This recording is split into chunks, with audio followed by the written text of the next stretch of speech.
वो जिसे लिख के शर्म आ जाए ऐसा कोई नगमा लिख जाऊं क्या? शोहरतें भी हैं जरूरी लेकिन शोहरतों के लिए बिक जाऊं क्या? मैंने खूब लिए जितने बटोर सकता था। कैबिनेट जो है घर की और ऑफिस की भरी हुई थी। One day I realised they wouldn't mean anything. कैसे बाजार का दस्तूर तुम्हें समझाऊं, बिक गया जो वो खरीदार नहीं हो सकता। They are becoming kind of embarrassment to me. एक लेगेसी रही है इस देश में गीतकारों की, उस लेगेसी का अपमान है ये अवार्ड्स। मनोज शुक्ला एक गांव से आता है, वहां से शुरू करते हैं बात। जब मैं बहुत छोटा था तो अक्सर राहुल जी, प्रियंका जी ये तो आते ही थे, बच्चे थे दोनों, इनके साथ खेलने वेलने का मौका मुझे मिल जाता था। कभी डाक बंगले में चले गए तो अक्सर ये पार्टी वाले आते, दो नारे लिख दो जरा। अच्छी बातें लिखते थे कांग्रेस के बारे में। हाँ, अच्छी बातें इसलिए आपको किसी को भी जज करने के पहले हमें ये सोचना चाहिए कि वो उसने किस माहौल में, किस परिदृश्य में अपनी आंखें खोली। अब मुंबई कब? एक भैया थे हमारे जो मुंबई में रहा करते थे। क्या भैया जी बातें करते हैं, अरे क्या है, मिलता है अमिताभ बच्चन कभी कभी। कभी कभी। वो लड़का भी नया वाला कौन आया है, उसका क्या नाम है, उनके बगल में कोई रहता, बोलता शाहरुख। हाँ शाहरुख, अच्छा लड़का है, हम सपोर्ट करेंगे। और मुझे लगा ये तो मेरी लाइफ बना देंगे। और मैं जब मुंबई पहुंचा तो उन्हीं के भरोसे पहुंच गया था। अब मैं गया उस जगह पे, देख रहा हूँ वो भैया, छोटी सी दुकान थी, वहां झाड़ू पोछा लगा रहे थे। जैसे ही उन्होंने मुझे देखा उनको सांप सूंघ गया। मैंने कहा भैया आ तो गया हूँ। कह रहे मनोज कहीं जगह नहीं है मेरे पास तुम्हें रखने की। एक छोटी सी खोली में मैं पहुंचता हूँ जिसके सर पे टिन है, आप खड़े नहीं हो सकते। उतने छोटे से कमरे में 12 लोग एक के ऊपर एक, सब मिंगल्ड एक दूसरे में। कितना समय लगा, क्या किया? एक दिन मैं धक्के खाता हुआ पहुंच गया शिवाजी पार्क। अनूप जलोटा जी का बंगलो हुआ करता था। तो अरे आइए बैठिए मनोज जी, क्या लिखते हैं? मैं भजन लिखता हूँ मनोज जी। मैंने रियल टाइम कुछ भी लिखा, जय रघुनंदन जय सिया राम, सारी दिशाएं तुम्हारा धाम, और लिख के मैंने उनको दिया। वो पढ़ रहे हैं, लेकिन अब इस तरह मेरे पोल खुली जाएगी, क्या बकवास लिख के दिया है। मैं कोई बेरर चेक देता हूँ, मुझे बेरर चेक भी नहीं पता था क्या होता है। मैंने कि वो मजाक उड़ा रहे हैं मेरा। मैंने वो चेक लिया, फोल्ड किया, मेरी चाय और बिस्किट रखी हुई थी, आधी चाय मैंने पी थी। मैंने बाकी चाय खत्म भी इसलिए नहीं की कि इनका मन न बदल जाए कहीं। लेके भागो पहले। लेकिन पैसे की तंगी तो ऐसी थी कि दाल चावल की महक भूल चुका था, रोटियां कैसे महकती हैं ये भूल चुका था। 7-8 दिन पार्ले जी पे जीता था मैंने अपने आप को इतना ढाल लिया था। केबीसी आपको जमीन से उठाकर कैसे, वो क्या था? कहां से आए? मैंने कहा जी इलाहाबाद। इम्प्रेस मत करो मुझे। And this close. इतने बड़े आदमी का इतने नजदीक से बात करना कितना इंटिमिडेटिंग है ये मैं क्या ही बताऊंगा। क्या लिखते हो मिस्टर बच्चन? मैंने कहा मैं गाने लिखता हूँ। यहाँ तो गाने नहीं लिखने ना, यहाँ क्या सुनाने आए हो? वहां भी मैंने कुछ भी रैंटिंग शुरू कर दी, एब्सोल्यूट रैंटिंग, यहाँ वहां ये वो। उन्होंने मुझे बीच में रोक के बोला हाँ ठीक जाओ। मैं अपने फुटपाथों पे वापस, मेरे पेजर पे मैसेज आता है, Manoj he has loved your work, welcome on board. तो मैं गया और मुझे जो चेक मिला शायद इट वाज 3 लाख समथिंग। तो मुझे लग रहा है ये जो मिला है अब इसमें कुछ कट कमीशन होगा, मुझे कोई 3 लाख रुपए क्यों देगा? आपको लगा कि मैं इतना ऊंचा पहुंच चुका हूं कि अब मुझे कोई छू नहीं सकता। I was riding a tiger, और शेर की सवारी में मजा तो आता ही है। क्या ये टर्निंग पॉइंट था? शोहरत चढ़ती है दिमाग पे, हाँ चढ़ी होंगी। जो चल रहा था वो ठीक नहीं था। आदि पुरुष मेरे जीवन की सबसे बड़ी भूल थी, उस फिल्म को डिफेंड करना उससे भी बड़ी भूल थी। जो कुछ भी उस फिल्म के इर्द गिर्द मुझसे हुआ है मैं उन सब के लिए शर्मिंदा हूँ, और उन सब के लिए मैं हाथ जोड़ के क्षमा मांगता हूँ इस देश के साथ। आपने जितनी मोहब्बत देखी लोगों की, शायद उतना रोष भी देखा। एक जरा सी बात पे बरसों के याराने गए, ये भी चलो अच्छा हुआ कुछ लोग पहचाने गए।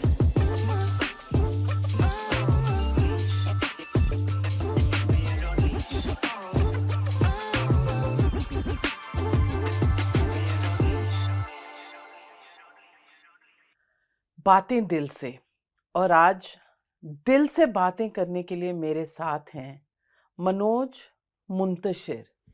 सबसे पहले तो आपको बहुत बहुत बहुत बधाई, 2nd नेशनल अवार्ड इतनी कम उम्र में, और इस तरह के काम में जहां दिल से ही लफ्ज निकलते हैं, उनके लिए आपको बहुत बहुत बधाई, बहुत मुबारकबाद। क्या कहूँ मनोज जी। बहुत धन्यवाद नविका जी। और अच्छी बात यह है कि अभी तक उसकी खुमारी टूटी नहीं है। 2 दिन पहले ही नेशनल अवार्ड्स अनाउंस हुए हैं, 72nd नेशनल फिल्म अवार्ड्स। आज से तकरीबन 6-7 साल पहले मैंने सारे अवार्ड्स लेने जो फिल्मी अवार्ड्स हैं वो सब बंद कर दिए थे। मैंने पब्लिकली अनाउंस किया कि मैं कोई भी अवार्ड नहीं लूँगा। तो मैं अपने आप को होलियर देन दाऊ बताने की कोशिश नहीं कर रहा हूँ। मैंने खूब लिए, जितने बटोर सकता था। हर साल मैं 8 अवार्ड्स तब होते थे, 8-10 अवार्ड्स, सबके रेड कार्पेट्स वॉक कर रहा हूँ। हर साल मेरे गाने नॉमिनेट हो रहे हैं। मेरी कैबिनेट जो है घर की और ऑफिस की भरी हुई थी अवार्ड से। But then one day I realised they don't mean anything. कहीं ना कहीं एक कमर्शियल एक्सेप्टेंस सक्सेस का एक पायदान होता है। आप चाहते हैं कि कमर्शियल सक्सेस मिले आपको, लेकिन कमर्शियल अवार्ड्स को आप बुरा भला कह रहे हैं। आप आते एक नीश में रहते, अपनी पोइट्री कहते और यूं ही चले जाते, वो बेटर था या ये कमर्शियल सक्सेस? क्योंकि कमर्शियल सक्सेस को अगर आप चाहते हैं, उस पायदान पर ऊपर उठना चाहते हैं, तो इतना गुस्सा क्यों? एक बार किसी ने अवार्ड नहीं दिया तो इतना गुस्सा, इतना मलाल? बिल्कुल गुस्सा नहीं है, रियलाइजेशन है, ये इंट्रोस्पेक्शन है। गुस्से से इसका कोई दूर दूर तक लेना देना नहीं है। जैसा कि मैंने आपसे कहा, आप अपनी नज़र में क्या हैं ये तो आपको तय करना पड़ेगा ना, और हम इवॉल्व होते हैं। तो मैंने भी थोड़ी देर पहले ये भी आपसे कहा कि मैंने खूब एंजॉय किया, वो भी एक दौर था। लेकिन जब वक्त के साथ आपका तजुर्बा बड़ा होता है, आपका मिशन, आपकी सोच थोड़ी गहरी होती है, तो आप ये समझते हैं कि सक्सेस, जैसा आपने पूछा मुझसे, ये सुख नहीं दे रही है सफलता। और सफलता और सुख में बड़ा अंतर है। हम बहुत कंफ्यूज करते हैं, हमें लगता है कि कामयाबी और खुशी एक ही चीज है। बड़ा फर्क है। जो चाहो वो मिल जाए, ये सफलता है। जो मिल गया उसे चाहो, ये सुख है। बहुत बहुत गहरी बात आपने कही। ये जो नई सोच है, ये आदि पुरुष के बाद की सोच है। ये जो नई मैच्योरिटी है, ये जो रैट रेस से अलग निकल कर, क्योंकि उससे पहले खुमारी थी, सक्सेस की खुमारी, और लगा शायद, और मैं I am just being the devil's advocate, शायद आपको लगा कि मैं इतना ऊंचा पहुंच चुका हूं कि अब मुझे कोई छू नहीं सकता। और फिर आदि पुरुष हुआ और आपने जितनी मोहब्बत देखी लोगों की, शायद उतना रोष भी देखा। क्या ये टर्निंग पॉइंट था? था तो I was riding a tiger, और शेर की सवारी में मजा तो आता ही है। मेरे जैसा एक छोटे से गांव का लड़का जिसने ना कभी पावर देखा, ना कभी पैसा देखा, ना कभी शोहरत, ना सक्सेस, 7 पुश्तों में हमें किसी ने सेकंड लुक नहीं दिया। हमारे गांव में जो जिस गली में हम रहते थे, उस गली में जो पान वाला था वो भी हमको नहीं जानता था कि ये कौन सी फैमिली यहाँ रहती है। तो हम इतने एनोनिमस थे, हम इतने गुमनाम थे। तो मैं इस बात से इनकार नहीं करूँगा कि शोहरत चढ़ती है दिमाग पे, हाँ चढ़ी होगी। I am now mature enough to confess that, to accept that, कि जो चल रहा था वो ठीक नहीं था। लेकिन मैं ये भी जानता हूँ कि जिनको वो हमारा परम पिता जिनको बहुत प्यार करता है ना, जिन बच्चों को, उनको एक थप्पड़ मार के सही रास्ते पे भी ले आता है। तो मुझसे भगवान आंखें भी फेर सकता था कि ठीक है, जाने दो, जिस गलत रास्ते पे चल रहा है इसका अंत भी ऐसा ही होगा। मेरे परमात्मा को ये मंजूर नहीं था कि मेरा ये बेटा, मेरा ये बच्चा ऐसे ख़त्म हो जाए। मैं शायद एक संभावना था, मैं ईश्वर का एक पर्पस था। हम सब हैं। 3.8 बिलियन ईयर्स लगे हैं इंसान बनने में, अगर आप थ्योरी ऑफ इवोल्यूशन पढ़ें तो 3.8 बिलियन ईयर्स प्रकृति ने मेहनत की है मुझे और आपको गढ़ने में। हम बाई चांस थोड़ी आ गए हैं इस दुनिया में। हम ईश्वर के हाथ हैं, हम ईश्वर का पर्पस है, हम उसका प्रयोजन है। तो मैं अपने रास्ते से भटक गया था, काम अच्छा कर रहा था, लेकिन थोड़ा सा तो एरोगेंस रहा ही होगा। तो मुझे एक जोर का तमाचा मारा मेरे पिता ने, बोला सही रास्ते पे आओ, वो करो जिसके लिए तुम पैदा हुए हो। It is so beautiful to see somebody admitting कि हाँ, मुझ में गुरूर आ गया था। बहुत से लोग ये एडमिट नहीं कर पाते क्योंकि मनोज शुक्ला एक गांव से आता है, वहां से शुरू करते हैं बात। और मैं पूछना चाहती हूँ, कैसा रहा बचपन? कहाँ से ये सोच आई? क्योंकि मैंने सुना है आप अमेठी वाले जी इलाके से आते हैं, उत्तर जी। प्रदेश के। वहां से जिंदगी शुरू की। कैसे कैसे थे शुरू के कुछ साल? कैसा घर था? क्या माहौल था? मेरे पिताजी किसान थे और आज भी हैं। तो उनके दो तरह के काम थे।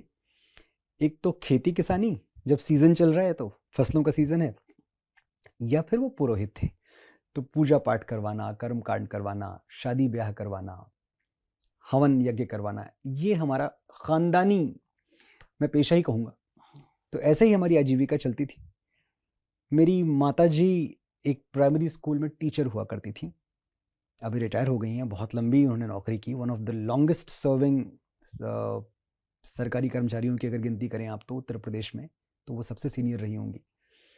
मेरे लिए मेरा बचपन कुछ ऐसा था कि जिस गांव में मैं रहा करता था, गौरीगंज तब गांव था, अब वो नगर बन चुका है। तो मेरे आसपास का इलाका, अगर आप एक रेडियस बनाएं तो कई किलोमीटर में कोई दूसरा घर नहीं था, कोई दूसरा बच्चा नहीं था जिसके साथ मैं खेल पाऊं। हम खेतों के बीच में एक घर बना के रहते थे, चारों तरफ अरहर के खेत थे जिसको तुअर बोलते हैं, बड़े बड़े फसलें, और उसके बीच में एक कहीं छोटा सा घर है, वो घर हमारा है। तो जब मैं स्कूल से घर लौट के आता तो मेरे पास कोई खेलने के लिए नहीं, कोई सोशलाइज करने के लिए नहीं, कोई बात करने के लिए नहीं। मुझे लगता है that is the time when I actually got drawn towards books. तो कैसा टाइम किल करूं मैं? और मैं बात कर रहा हूं आपसे अर्ली 80s की, 81 82 की बात कर रहा हूं। तो मेरा वक्त कैसे गुजरे? तो मैंने पढ़ना शुरू किया, और मैं कुछ भी पढ़ता था। कुछ भी का मतलब, अगर मुझे किसी ने एक समोसा दिया तो समोसे की चटनी जिस पेपर पे होती थी, वो चटनी खाने से पहले मैं उस पेपर में पढ़ लेता कुछ कि क्या लिखा हुआ है। एंड आई रियलाइज्ड कि ये शब्द मुझसे बात करते हैं, मुझे इनमें मजा आता है। That is how it triggered of. अगर मैं शुरुआत बताऊं तो ऐसी शुरुआत थी, जबकि अमेठी का जो माहौल था वो शुरू से बड़ा पॉलिटिकली चार्ज था। बिल्कुल, इतना गांधी परिवार का गढ़ था। यस, क्योंकि वहां तो सरकारें बनती बिगड़ती हैं चाय की दुकान पे। वहां हर कोई अपने आप को बड़ा एम्पावर्ड, बड़ा पावरफुल फील करता है कि हम जो चाहेंगे वही होगा। और वो वक्त भी ऐसा था, बिकॉज ऑफ राजीव जी का कनेक्शन जो वहां से रहा है, वो बड़ा पर्सनल कनेक्ट रखते थे लोगों से। तो मैंने हमेशा देखा है कि अमेठी में हर कोई राजीव जी के बारे में ऐसे बात करता था जैसे वो उनके घर के सदस्य हों। अगर आप किसी रिक्शे वाले को, आप चौक पे रिक्शे पे बैठे हैं और स्टेशन पे जब आप उतरे और आपने उसको 50 पैसे कम दिए, तो वो आपको बोलता था राजीव भैया से बोल देंगे। अच्छा। अठन्नी का, and he was prime minister of the country. Somehow he was so approachable, somehow people thought him to be so approachable, maybe he was not। आप प्रधानमंत्री होके कैसे हर किसी की पहुंच में होते हैं, पर ये एक जनरल ऑप्टिक्स था, ये परसेप्शन था कि राजीव जी से बोल देंगे। तो एक ऐसे माहौल में हमने आंख खोली, जो भी हमारी सांस्कृतिक चेतना थी वो ऐसे माहौल में। मुझे ये भी याद है कि शुरू शुरू में तो, क्योंकि जब मैं क्लास 7th 8th में पहुंचा तो कुछ कुछ लिखने लगा था, मैं स्क्रिबल करने लगा था। मुझे कुछ भी लिखना था, एक बड़ी हंगर थी कि कहीं कोई कुछ लिखवा ले। तो अक्सर ये पार्टी वाले आते, 2 नारे लिख दो जरा। अच्छा, मैंने कहा तो नारे कॉपी राइटिंग तब से शुरू कर दी थी? मुझे तो कॉपी राइटिंग वर्ड भी नहीं पता था। तो 2 नारे लिख दो। तो मैंने कहा अच्छा चलो नारे लिखते हैं। तो मुझे उस वक्त बहुत सारे जो वॉल राइटिंग्स हुआ करती थी, दीवारों पे जो नारे लिखे होते थे, वो बहुत सारे मेरे लिखे हुए होते थे। और मैं मसलन कोई याद करिए। नहीं, अब मुझे इतना याद तो नहीं है। फ्लैशबैक। हाँ, लेकिन गुलजार की फिल्म है ऐसे फ्लैशबैक। मुझे नारे याद नहीं आएंगे इस वक्त, लेकिन मैं अक्सर लिख दिया करता था कुछ भी। हाँ। और अच्छी बातें लिखते थे कांग्रेस के बारे में, क्योंकि अब आपकी पॉलिटिकल डिस्पेंसेशन पे बहुत कुछ लिखा जाता है। हाँ, अच्छी बातें इसलिए क्योंकि विकल्प क्या था? आपको किसी को भी जज करने के पहले हमें ये सोचना चाहिए कि वो उसने किस माहौल में, किस परिदृश्य में अपनी आंखें खोली हैं। तो मुझे तो पता ही नहीं था कि कोई और पार्टी भी होती है। तो मुझे पता था हाँ एक ही पार्टी है कांग्रेस, उसी की सरकार बनती है। ऑल्टरनेट हमारे पास हैं, हमारे पास ऑप्शंस हैं, हमारे पास विकल्प हैं, दूसरी विचारधाराएं हैं। ये अमेठी में उस वक्त आंख खोल रहे एक बच्चे को नहीं पता होता था। और शायद यही हुआ है पिछले कुछ दिनों में, एक संचार क्रांति आई, सूचना क्रांति आई, हम सबको समझ में आया सही क्या है गलत क्या है, हम एक्सपोज हुए बहुत सारी चीज़ों से। तब ऐसा बिल्कुल नहीं था। तो ये नारी लिखने के पैसे मिलते थे कभी? कोई पैसे नहीं कुछ मिलते देता थे, था? पैसे नहीं मिलते थे, लेकिन मुझे ये याद है कि तब जब मैं बहुत छोटा था तो अक्सर राहुल जी, प्रियंका जी ये तो आते ही थे, बच्चे थे तो मेरे मुझसे थोड़े से बड़े थे रहे होंगे, पर इनके साथ खेलने वेलने का मौका मुझे मिल जाता था। कभी डाक बंगले में चले गए हम खेल रहे हैं साथ में। उनको तो खैर क्या ही याद होगी ये बात, उनके लिए मैं कहाँ मैटर करता था। लेकिन मुझे याद है कि कई बार ऐसा हुआ है कि डाक बंगले में मैं खेला हूँ इन दोनों के साथ। मतलब पहले तो तुअर की खेती के बीच में रहना, कोई आपको मिलता नहीं था, और जब मिला कोई तो वो राहुल गांधी और प्रियंका गांधी मिले। आई मीन इससे ज्यादा एंटाइटल्ड बचपन किसी का हुआ ही नहीं होगा। नहीं, कोई दोस्ती नहीं थी। मैं फिर कह रहा हूँ कि वो तो मुझे जानते भी नहीं रहे होंगे, लेकिन अब ये जो लोग उनके साथ काम करते थे, जो उनके कार्यकर्ता थे, उन सब के साथ मैं जुड़ा ही हुआ था, क्योंकि मैं थोड़ा बहुत लिखने पढ़ने की वजह से और कवि सम्मेलनों में भी जाने लगा था। थोड़ा और बड़ा हुआ तो मंचों पर जाने लगा, तो वो दरवाजे एक्सेस खुल गया था मेरे लिए कि आप आओ। अच्छा जी। एंड देन वहां से फिर यू नो मैंने आपकी कविता सुनी है माँ के ऊपर, मतलब गूज़बम्स कहना आई थिंक अंडरस्टेटमेंट होगा वो सुनते ही। पहले तो गुजारिश करूंगी कि एक बार सुना दें, और फिर मैं पूछना चाहती हूँ कि ये फील कहाँ से आया? What was it? What kind of relationship did you have with your mother? My mother has been my rock, and not that only my mother has been rock. हर माँ ऐसी होती है। तो अगर हम माँ को बड़ा स्पेशल बताना चाहें ना, तो मैं कभी ये नहीं कहना चाहता कि मेरी माँ बड़ी अलग, बड़ी। मेरी माँ सिर्फ माँ थी और इतना काफी है। You do not have to be anything else और एनीथिंग मोर। देखो, मैं मानता हूं कि दुनिया में कोई रिश्ता छोटा या बड़ा नहीं होता, लेकिन मेरी माँ के बराबर कोई और खड़ा नहीं होता। माथा चूम के मुकद्दर बदल देने का जादू उसी को आता है, और उसी का हाथ है जो थर्मामीटर से भी ज्यादा करेक्ट टेम्परेचर बताता है। मेरे इंतजार में खुली आंखों से बस वही सो सकती है, मेरे दुख में मुझसे ज्यादा बस वही रो सकती है। मैंने रिश्तों की तमाम किताबें पढ़ के देख ली, पहले पन्ने पर माँ का ही नाम लिखा था। वो मुझ पे तब से जान देती है जब मैं प्रेगनेंसी स्ट्रिप पर सिर्फ एक लकीर बन के दिखा था। हिसाब लगा के देख लो, दुनिया के हर रिश्ते में कुछ अधूरा आधा निकलेगा। एक माँ का प्यार है जो दूसरों से 9 महीने ज्यादा निकलेगा। बहुत लॉजिकल माइंड से भी सोचें आप बड़े कैलकुलेटिव हैं, आप इमोशंस में बिलीव नहीं करते, सब ठीक है। इस बात को झुठलाओ आप कि दुनिया में किसी के प्यार से माँ का प्यार कम से कम 9 महीने तो ज्यादा है ही है। आप अगर पत्थर होके भी सोचोगे तो इतना तो आपको मानना पड़ेगा। मेरी माँ के साथ एक चीज थी कि हर माँ अपने बच्चे से she is like besotted by the kid. तो मेरी माँ के साथ भी था, वो कुछ ज्यादा ही फिदा रहती थी मुझ पे। और मैं मीडियोकर चाइल्ड था, मैं ऐसा कोई बड़ा फन्ने खां, बड़ा तुर्रम खां टाइप का नहीं था। मुझ में एक्चुअली ऐसा कुछ था ही नहीं जो बहुत ज्यादा स्पेशल रहा हो। मेरा पूरा बचपन ऐसा था। लेकिन मेरी मम्मी हमेशा, जहां भी 4-6 महिलाएं मोहल्ले की इकट्ठा हों किसी तीज त्योहार के बहाने, तो मम्मी का एक टेप रिकॉर्डर शुरू हो जाए। अरे देखो, वो तुम्हारा टन्नू भी अच्छा है, तुम्हारा राकेश भी अच्छा है, गोपी भी बढ़िया है, लेकिन मेरे मन्नू जैसा कोई नहीं। मैं मन्नू। मैं सुनता और मैं बड़ा एम्बैरेस होता जब ये जाती महिलाएं। तो मैं मम्मी से कहता, मैं मम्मी वो जो टन्नू है ना उसके 92% आए हैं, मेरे 52। Just a reminder. ये जो राकेश है ये स्कूल क्रिकेट टीम का कैप्टन है, मुझे 12th मैन नहीं लेते। यार आप ऐसे बोलने लगती हो सबके बीच में मेरे मन्नू जैसा कोई नहीं, मुझे अच्छा नहीं लगता। हाँ हाँ ठीक है, नहीं बोलूंगी नहीं बोलूंगी।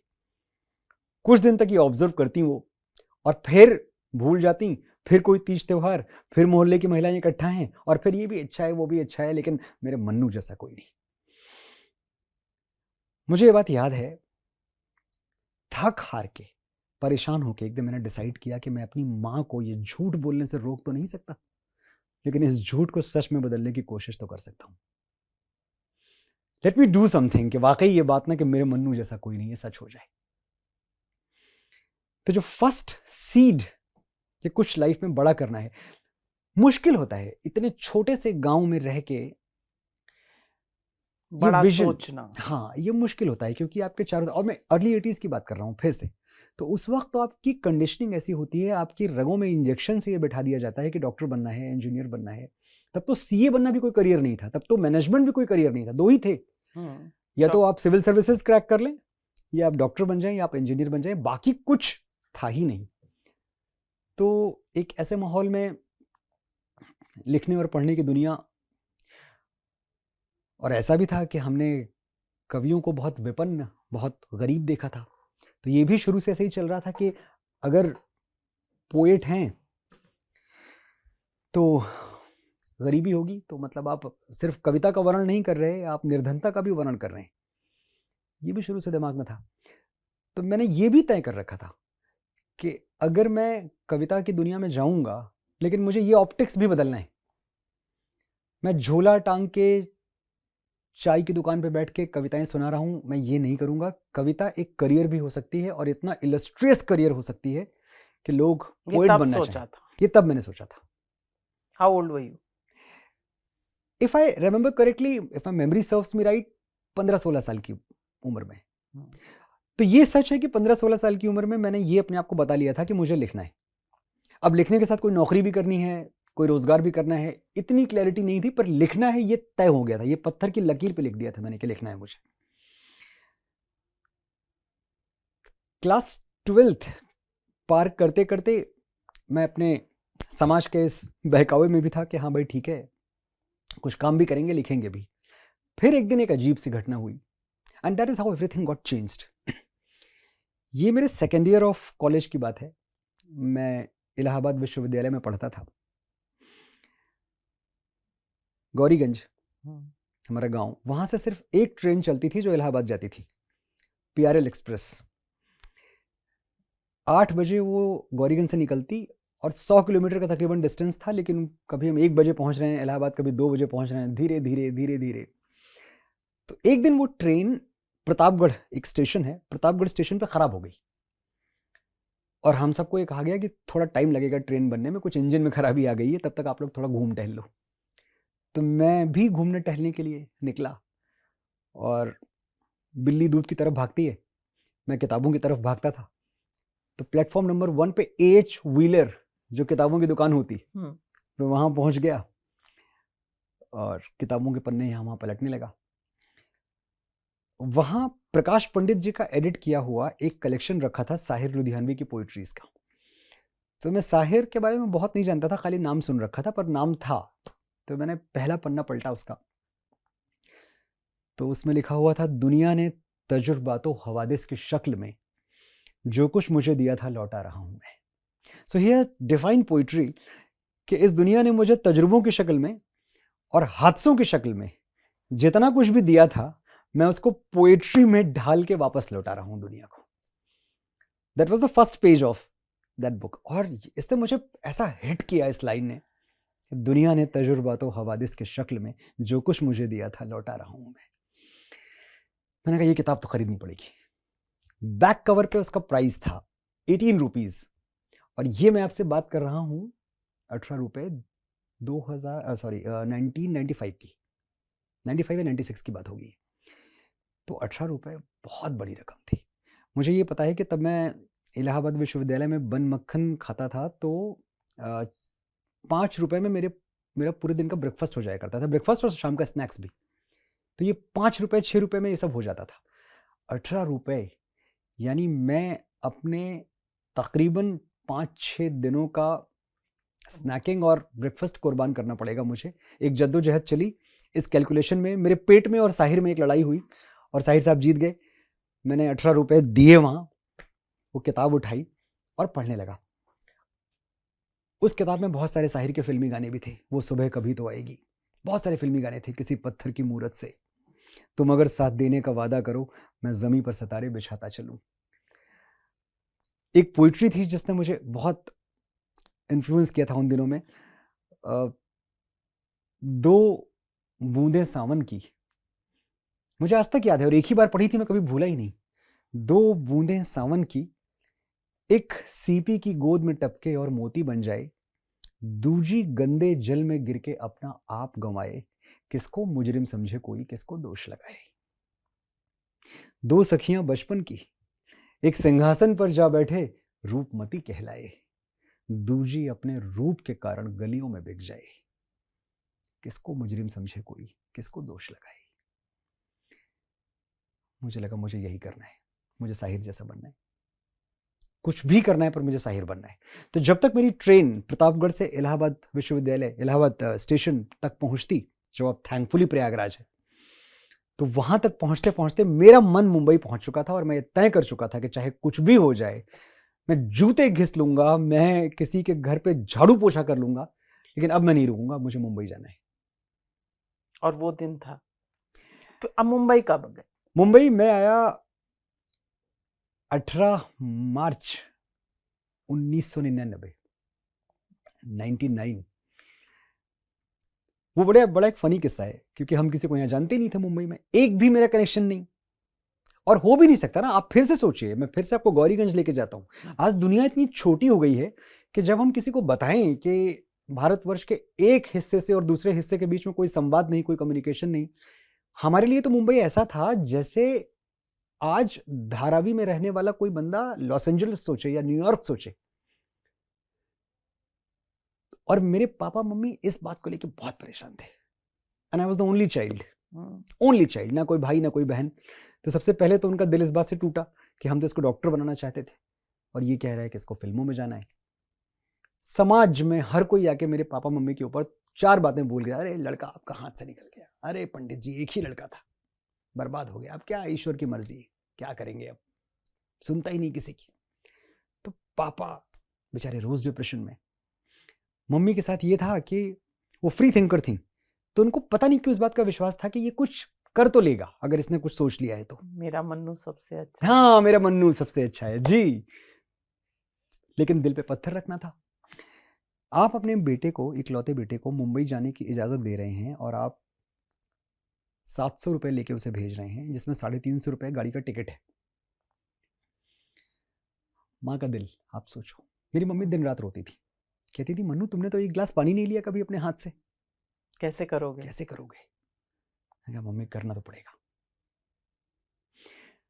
तो एक भैया थे हमारे जो मुंबई में रहा करते थे, और मैं उनसे बड़ा इम्प्रेस्ड रहता, क्योंकि जब भी वो आते बढ़िया सफारी सूट पहन के पान की दुकानों पे बैठ जाते, उनके आसपास 10-12 लोग इकट्ठा हो जाते, अरे भैया जी आए, भैया जी आए, बंबई से आए भैया जी। मैं भी पहुंच जाता भैया जी के साथ में बैठ के, भैया जी बातें करते, अरे क्या है, मिलता है अमिताभ बच्चन कभी कभी, कभी कभी। अब टाइम तो अपने पास इतना है नहीं कि रोज बुलाएं रोज जाएं, लेकिन हाँ कभी कभी मिल लेते हैं। और मैं, ओ my God, he meets mister Bachchan.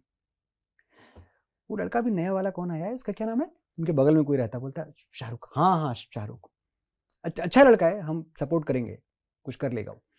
इस लिटरली ये आपको फिल्मी लग रहा होगा, ये फैक्ट है। ऐसे बोलते थे वो, ऐसी बातें होती तो हैं, उनके सहारे आप चले गए। और मुझे लगा ये तो मेरी लाइफ बना देंगे, यही तो है वो जगह जहां मुझे पहुंचना है। तो मैंने उनसे उन्होंने नंबर नहीं दिया कभी मुझे, तब मोबाइल का जमाना भी नहीं था किसी के पास, एड्रेस दिया। वो मैंने एड्रेस लेके एक पर्ची में और अपनी जेब में रख लिया, और मैं जब मुंबई पहुंचा तो उन्हीं के भरोसे पहुंच गया था मैं कि यहां जाऊंगा मैं। मेरी ट्रेन प्लेटफॉर्म पे आके लगती है तकरीबन 7:20 पे रात को, दादर स्टेशन पे, पुष्पक एक्सप्रेस।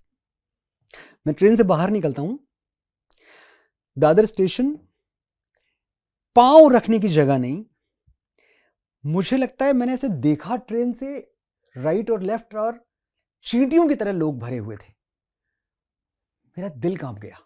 एक छोटे से गांव का लड़का, मैंने अपनी लाइफ में लखनऊ के ऊपर कुछ देखा नहीं था, और लखनऊ भी हमारे लिए बहुत ज्यादा बड़ी जगह हुआ करती थी कि लखनऊ गए थे हम। मैं सोचने लगा ये एक शहर के, एक सबब के, एक रेलवे स्टेशन का एक प्लेटफॉर्म है, इनके बीच में दाखिल होने की मेरी हिम्मत नहीं पड़ रही है। और मैंने एक्चुअली सोचा कि अगर ये ट्रेन, ये तो लास्ट स्टेशन है, सुबह तो फिर से जाएगी वापस ये गौरीगंज की तरफ, लखनऊ की तरफ, मैं इसमें फिर बैठ लूंगा, मैं कहीं नहीं जाऊंगा। दिल पत्थर का किया, मैं कहा उतरो मनोज, क्योंकि अगर आज लौट गए तो फिर यही जिंदगी खत्म है। बाहर आया, एक टैक्सी, आप सोचें कि टैक्सी तो बड़े लोग लिया करते थे वहां, लेकिन मुझे ये भी आइडिया नहीं, तो जो 350 रुपए मेरी जेब में बचे हुए थे वो टैक्सी को चले गए। अब मेरे पास कुछ नहीं बचा प्रैक्टिकली, क्योंकि मुझे लगा टैक्सी कितना वहां तक जाने का, 5 रुपए ले लेगा, 7 रुपए, ये मैथमेटिक्स, इसके ऊपर का कोई कैलकुलेशन नहीं था। वहां उतरता हूं तो वो कहता 400 रुपए हुए, मेरी जेब में कुल 350। किसी तरह हाथ पैर जोड़ के मैंने 350 रुपए दिए, उसने 50 छोड़े। अब मैं गया उस जगह पे जहां मुझे एड्रेस था, मैं देख रहा हूं वो भैया जिनके बारे में मैं क्या क्या सोच के आया था, वो एक दुकान में, छोटी सी दुकान थी, वहां झाड़ू पोछा लगा रहे थे, बैठ के लादी साफ कर रहे थे। मुझे लगा ये क्या है। जैसे ही उन्होंने मुझे देखा उनको सांप सूंघ गया। उन्होंने कभी सोचा नहीं था कि मैं एक्चुअली चलाऊंगा, वो दे तो दिया लिख के, उनको लगा बहुत करेगा, चिट्ठी लिखेगा इस पते पे कि भैया, ये खुद आ गया। तो वो जो एक डिस्कंफर्ट का मोमेंट था, एक ऑकवर्ड मोमेंट था, ऑकवर्ड साइलेंस हमारे बीच में, हमारे लुक्स लॉक हुए एक दूसरे के साथ। मैंने कहा भैया आ तो गया हूं। कह रहे मनोज कहीं जगह नहीं है मेरे पास तुम्हें रखने की। मैंने कहा भैया कहीं तो रख लो, मैं कहां जाऊंगा। कह रहे चलो अच्छा। अब मुझे चौलों से गुजारते हुए पतली पतली गलियां, जहां छोड़ दीजिए अब मैं क्या ही बताऊं, वहां से गुजरते हुए एक छोटी सी खोली में मैं पहुंचता हूं, जिसके सर पे टिन है, आप खड़े नहीं हो सकते।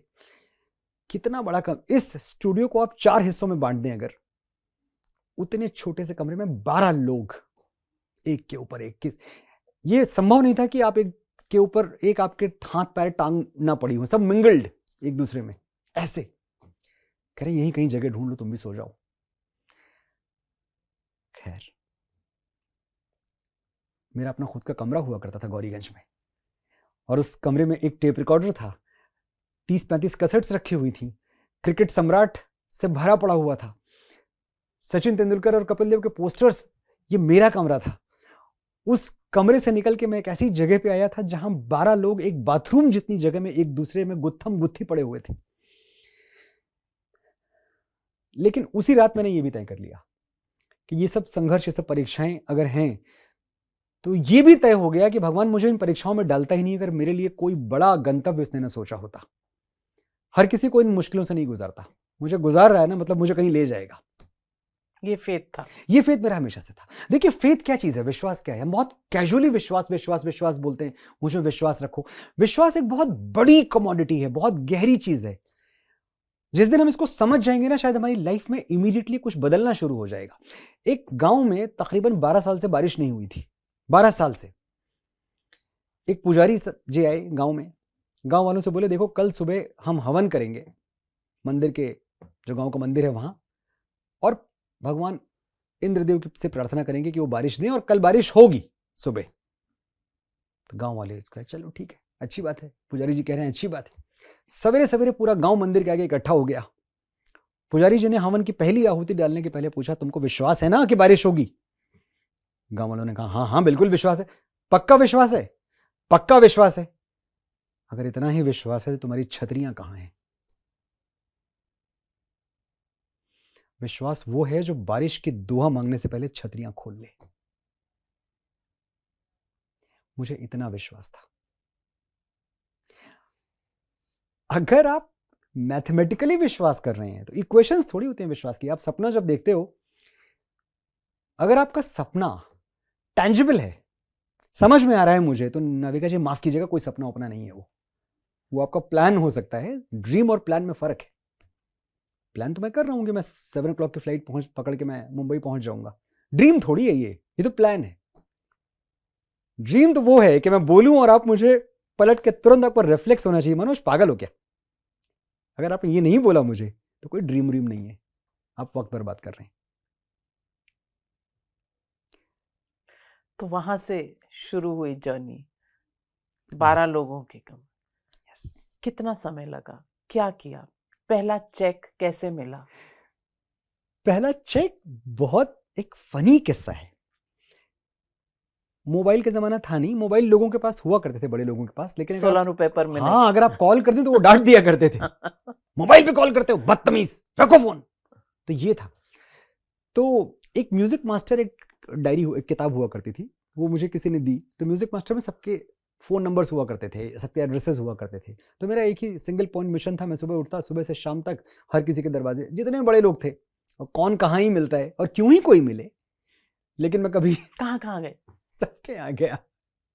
मुझे जो एकदम शुरू के याद आते हैं, मैं जितेंद्र जी से मिलने गया, लेकिन दरवाज़ा कभी नहीं खुला।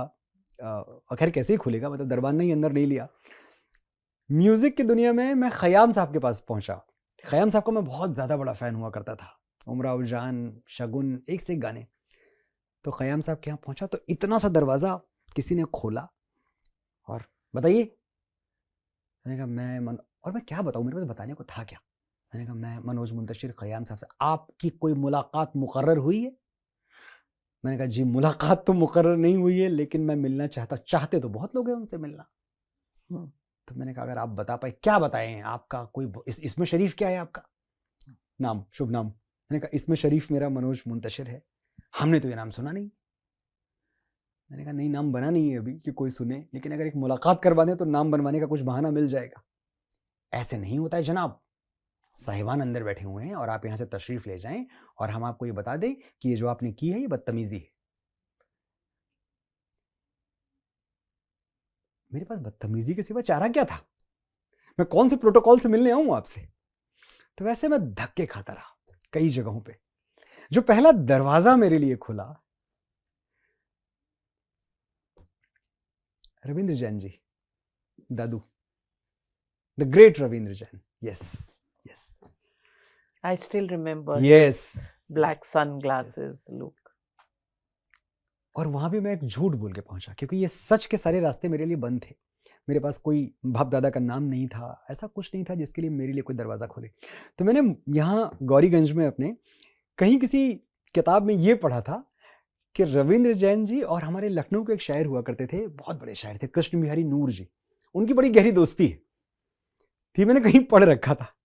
तो मैं जब रविंद्र जैन जी के यहाँ पहुंचा, उनके मैनेजर किरण जी, बताइए। मैंने कहा दादू से मिलना है।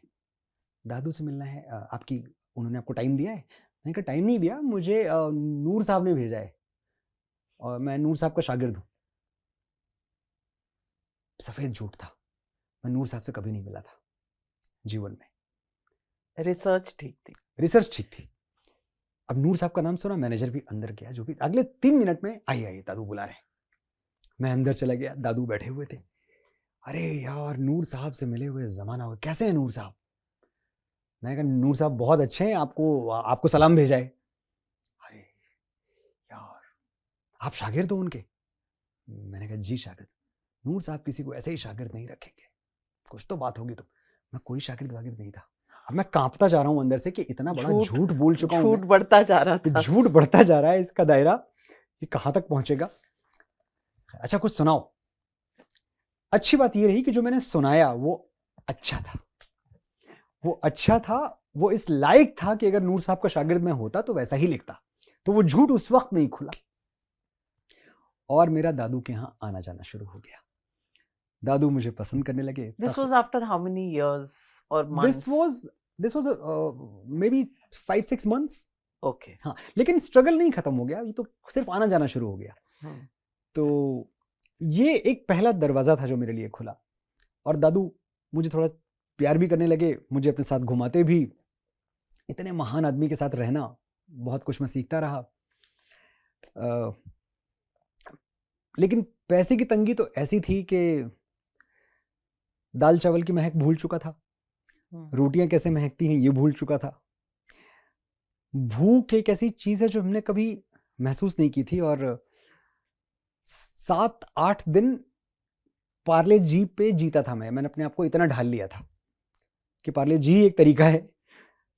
मुझे पसंद भी बहुत था वैसे पार्ले जी, ऐसा नहीं कि मैं कोई बड़ी सॉब स्टोरी सुना रहा हूँ आपको, लेकिन आप नाश्ते से लेके खाने तक पार्ले जी तो नहीं खा सकते। लेकिन मैं पार्ले जी के 4 पैकेट, 2 रुपए का आता था, तो 4 पैकेट 8-10 रुपए के वो खरीद के रखता, और वो 2 दिन का मेरा खाना नाश्ता, ऑल मील्स कवर्ड। ऐसे वक्त में एक दिन मैं धक्के खाता हुआ ऐसे ही पहुंच गया शिवाजी पार्क। शिवाजी पार्क में अनूप जलोटा जी का बंगलो हुआ करता था। अब अनूप जलोटा कौन नहीं जानता, हम भी नाम से ही जानते थे, बाकी हमारा कोई कनेक्शन था नहीं। वहां पहुंचे तो उनके मैनेजर को, भरत भाई को, मैंने कहा भरत भाई अनूप जी से मिलना है। वही अनूप जी ने बुलाया आपको? मैंने कहा बुलाया नहीं है, लेकिन मैं अमेठी से हूं। मुझे ये भी पता था कि एक करेंसी वो भी चलती है, अमेठी से हूं। It was actually a visiting card which very few denied.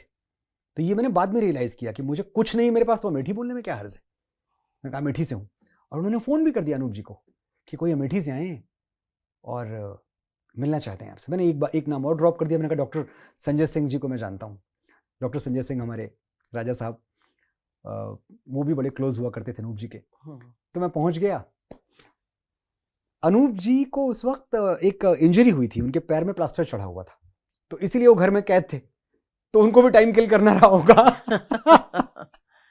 तो अरे आइए बैठिए मनोज जी, क्या लिखते हैं? अभी जब सवाल आया ना क्या लिखते हैं, तो मैंने कहा मैं एक ऐसे कलाकार के यहाँ आ गया हूँ जो भजन गाते हैं। मैंने अपनी लाइफ में कोई भजन नहीं लिखा है, लेकिन अगर मैं कह दूं कि मैं फिल्मी गाने लिखता हूँ, गजलें लिखता हूँ, तो मुझे भगा देंगे। मैंने कहा मैं भजन लिखता हूँ अनूप जी, भजन। अरे वाह क्या बात है, बढ़िया बढ़िया, आप बैठिए सुनाइए कुछ। मैंने कहा चाय मंगा दीजिए। तो उन्होंने अपने यू बॉट टाइम, ये आया एग्जैक्टली, चाय आ रही, तो कह रहे कुछ सुनाइए। मैंने कहा मैं चाहता हूँ ना मैं लिख के दूं और आप पढ़ लें। तो कह रहे हाँ ठीक है आप लिख के दीजिए। मैंने रियल टाइम कुछ भी लिखा, रियल टाइम, वहां बैठे हुए। और poetry such a thing that you have to be in that zone. जय रघुनंदन जय सिया राम, सारी दिशाएं तुम्हारा धाम, जय रघुनंदन, कुछ भी। और लिख के मैंने उनको दिया, वो पढ़ रहे हैं। मैं कह रहा अब इतने में तो पोल खुली जाएगी, क्या बकवास लिख के दिया है। कह रहे हाँ अच्छा है, ठीक है। बैंक अकाउंट आपका कौन सी बैंक में है? मैंने कहा बैंक अकाउंट नहीं है मेरा। क्यों? नहीं तो आप चेक कहाँ कैश कराएंगे? मैंने कहा चेक देने वाले हैं आप मुझे? हाँ तो पैसे देने पड़ेंगे ना, आपने काम किया है मेरे लिए। तो मैंने कहा ये मजाक उड़ा रहे हैं मेरा, इसके बाद कुछ एंटी क्लाइमेक्स होने वाला है। होने वाला क्या है बताइए ना कौन से। मैंने कहा अनूप जी में, अच्छा एक काम करिए, मैं आपको एक बेरर चेक देता हूँ, मुझे बेरर चेक भी नहीं पता था क्या होता है। तो आप यहाँ से जाइएगा, बॉम्बे मर्केंटाइल बैंक है पीछे, वहाँ आप काउंटर पे जाएंगे, आपको पैसे मिल जाएंगे। मैंने कहा ये पैसे दे रहे हैं मुझे? एक्चुअली उन्होंने चेक पे लिखा 3000 rupees, big money for those days and for someone जो पार्ले जी पे जिंदा हो, 3000 रुपए। मैंने वो चेक लिया, फोल्ड किया, मेरी चाय और बिस्किट रखी हुई थी, आधी चाय मैंने पी थी। मैंने बाकी चाय खत्म भी इसलिए नहीं की कि इनका मन ना बदल जाए कहीं। लेके भागो पहले। मैं भागा, दुआ बंदगी भी नहीं। वो अरे मनोज जी आते। मैं कहा हाँ सर आऊंगा। मैं भागा, लिफ्ट में पहुंचा, मैंने कहा जाता हूँ। बैंक में पहुंचा, मुझे टोकन नंबर 73 मिला, बहुत भीड़ थी। 73 नंबर तक मैं वेट करता रहा कि मेरा नंबर आएगा और फिर मुझे बोलेगा कि क्या फालतू चीज लेके आ गया वो कुछ। But actually that cheque got cashed. मुझे 3000 रुपए मिले। ये किस्सा दादर का है, शिवाजी पार्क का। और मुझे याद है मैं अंधेरी में रहा करता था, महाकाली केव्स रोड। जिनको ज्योग्राफी पता है, बहुत लंबा डिस्टेंस है। उस दिन मैं दादर से अंधेरी दौड़ता हुआ गया हूं। इतना एक्सेलरेशन, इतनी खुशी कि मैं बस पकड़ने की स्थिति में नहीं था। उसी 12 लोग वाले खोली में थे, उसी जगह पे, उसी जगह सेम थी। लेकिन मैं भागता हुआ गया। मेरे पास, मैं बस कैसे पकड़ूं, मैं ट्रेन का एक्साइटमेंट। 3000 रुपए थे मेरी जेब में नविका जी, और मैंने आज तक इतनी अमीरी नहीं देखी जो उस दिन महसूस। उससे ज्यादा अमीरी मैंने इस जीवन में नहीं देखी। मुझे लगता है मैं देखूंगा भी नहीं, उसके पहले मैं दुनिया से चला जाऊंगा। That is the richest I have felt in my entire life, richest. And that is Anup Jalota for you. किसी काम का नहीं था वो जो लिखा था मैंने। अगर वो किसी काम का होता तो अनूप जी ने कभी गाया होता। वो कहीं नहीं गया, उन्होंने, मुझे पता है वो डस्टबिन में चला गया होगा। He wanted to help me, लेकिन साथ ही वो मेरी खुददारी को, मेरे स्वाभिमान को, मेरे आत्मसम्मान को चैलेंज नहीं करना चाहते थे कि देखो मैं तुम्हें दे रहा हूं, तुम्हारी मदद कर रहा हूं। ये बड़ा आदमी होता है। उन्होंने मुझे इस तरह पूरा का पूरा सीन बिल्ड किया कि जैसे तुमने काम किया, मैं तुम्हें तुम्हारा मेहनताना दे रहा हूं, उसमें क्या है, किसी का कोई एहसान नहीं, नो फेवर्स डन। अमेजिंग। आज मिलते हैं अनूप जी, हम लोग बहुत मिलते हैं। उनका बड़ा प्यार हासिल है मुझे, जाता ही रहता हूँ उनके हर बर्थडे पे, बहुत बड़ा वो बर्थडे बैश करते हैं अपना हर साल। वैसे भी हम मिलते रहते हैं। और बस मैं ये समझता हूँ कि जब आपको ईश्वर बड़प्पन दे तो एक जिम्मेदारी भी आपके कंधों पे आती है कि जो आपसे छोटे हैं आप उन्हें झुक के उठा भी लें।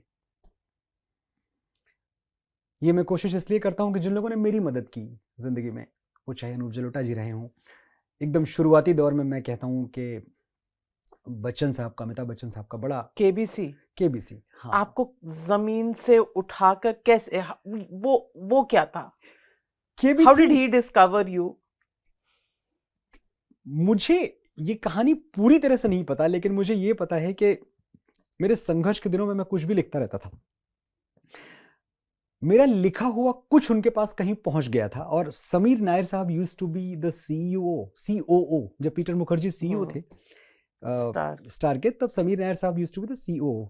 समीर नायर साहब न्यू मी कहीं से यहाँ वहाँ संघर्ष के दिनों में, तो मेरा कुछ लिखा हुआ पहुंच गया। समीर नायर साहब को लगा कि एक बार मैं मिल लूँ बच्चन साहब से, क्या पता। तो मैं मिला, और पहली ही मुलाकात में ऐसे ही मुझे उस दिन याद है पीयूष पांडे जी भी थे, तो बहुत सारा प्रेजेंटेशन दिया जा रहा था उनको, केबीसी ऐसा होगा, वैसा दिखेगा, ये प्रोमो सब कुछ। और मैं तो, मेरे लिए दुनिया ही नहीं थी, मैंने कुछ ये सब देखा नहीं, सुना नहीं, ना मेरे मन में टेलीविजन कभी था कि टेलीविजन चीज क्या होती है। मैं तो फिल्मों के गाने लिखने के, ये नॉन फिक्शन की बात कर रहा हूँ मैं। नॉन फिक्शन क्या है, ये सब टर्मिनोलॉजी भी मुझे नहीं पता थी। मुझे कहा गया वो एक कोना है, उधर कोने में जाके बैठ जाओ चुपचाप, जब नंबर आएगा तो बुलाएंगे। मैं कोने में बैठा रहा, लेकिन मैं बच्चन साहब को देख रहा हूँ, क्योंकि दूर उस एज पे वो बैठे हुए हैं, लोग आ रहे हैं अपना प्रेजेंटेशन दे रहे हैं। बच्चन साहब उस दिन ट्रैक सूट में थे, मुझे वो ट्रैक सूट उनका आज तक याद है, पता नहीं शायद चल के आए रहे होंगे, बगल में उनका घर भी था। तो जब सब चले गए, बच्चन साहब उठ गए, हाँ चलो, तब तक समीर साहब आके उनसे बोलते हैं कि बच्चन साहब हमने मनोज को भी बुलाया था। कौन मनोज? वो राइटर। अच्छा बुलाओ। मुझे अब, मैं थरथरी छूटी हुई है मेरे बदन में, बड़ी बुरी हालत में था मैं, फटे हुए जूते, सेकेंड हैंड जूते लेके गया था मैं, दादर मार्केट में गया था। दादर मार्केट में मैंने तकरीबन 230 या 32 रुपए में सब कुछ खरीदा था, शर्ट, पैंट, एक बेल्ट, जूते। और जूते बड़े महंगे थे, जूते 55 रुपए के थे, 55 रुपीज की। तो मुझे वो बंदा कह भी रहा था कि 55 रुपीज के जूते फैंसी हैं, चलेंगे नहीं है, आपको मैं 55 रुपए में टिकाऊ जूता दिखाता हूँ। सेकेंड हैंड जूते बहुत सारे पड़े रहते थे।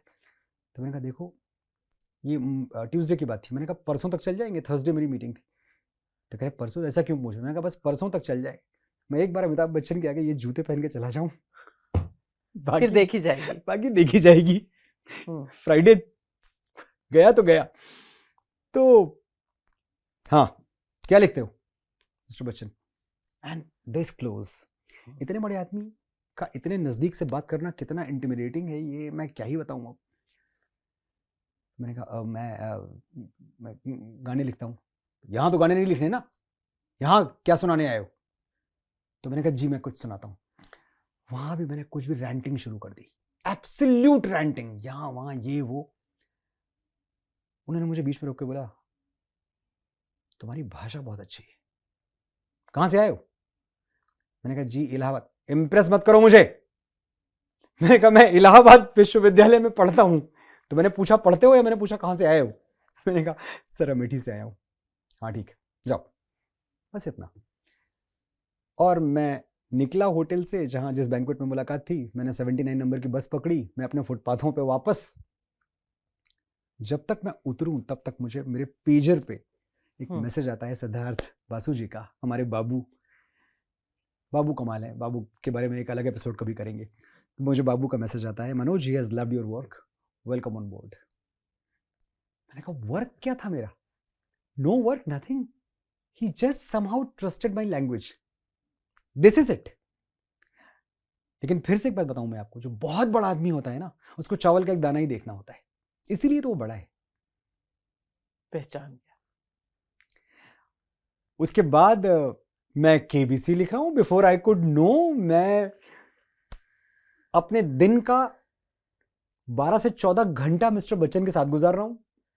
वाओ। उनके कमरे में मेरी एंट्री है, दाखिल है मेरा, वहां जाके बैठता हूं।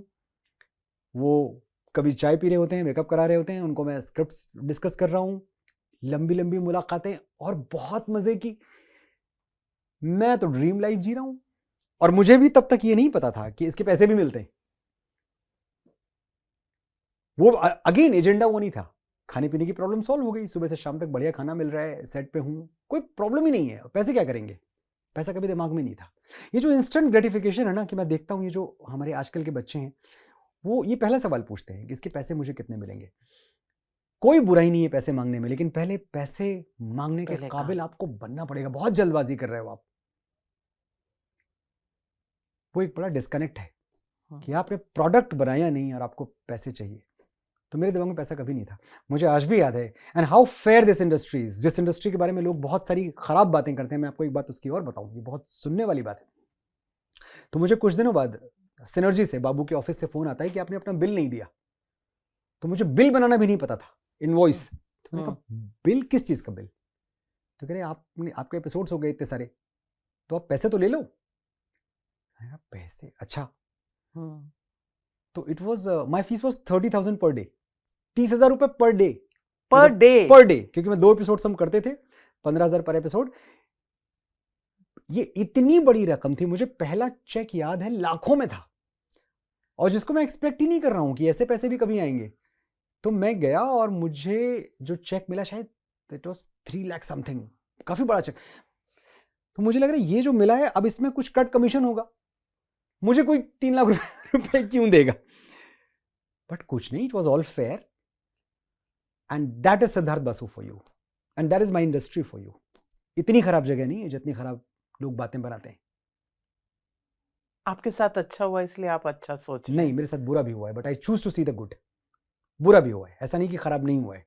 लेकिन अगर बुरा क्या हुआ? बुरा ये भी हुआ है कि लोगों ने बहुत सारा काम करवा के आपको दूध में से मक्खी की तरह निकाल के फेंक दिया, नहीं दिए पैसे। लेकिन मेरा फोकस किधर जाएगा? मेरा फोकस उस तरफ जाएगा, या मैं इस तरफ देखूं कि ऐसे लोग भी थे जो मुझे इजीली रॉब कर सकते थे, इजीली। मुझे तो पता भी नहीं चलता कि मेरे साथ कुछ बुरा हुआ है, but so much fairness. As they say, it takes all kinds to make the world. या हर तरह के लोग होते हैं, अच्छे भी होते हैं, बुरे भी होते पर हैं। ऐसी कहानियां बाहर आनी चाहिए, बजाय इसके कि हम ऐसी कहानियां कि मेरे साथ ये बुरा हो गया, इसने मुझे लूट लिया, इसने मेरे साथ धोखा किया, इसने छल किया, इसने कपट किया। बाबा भारती वाली कहानी हो जाएगी कि जब वो खड़क सिंह ने बाबा भारती का घोड़ा लूट लिया था, तो उन्होंने एक ही बात कही थी कि दुनिया से मत कहना यार कि तुमने धोखे से मेरा घोड़ा ले लिया, वरना लोग दान पुण्य में विश्वास नहीं करेंगे। तो ये भी तो हमारी जिम्मेदारी है ना, कि अगर आज हमारे आपके सामने ये 2 माइक्स रखे हुए हैं, तो we have to spread some goodness. हमें बताना होगा नहीं कि तो अगर मैं ये कहूँ, if I am again the devil's advocate, और मैं ये कहूँ कि आप हिंदू हैं, मेजॉरिटी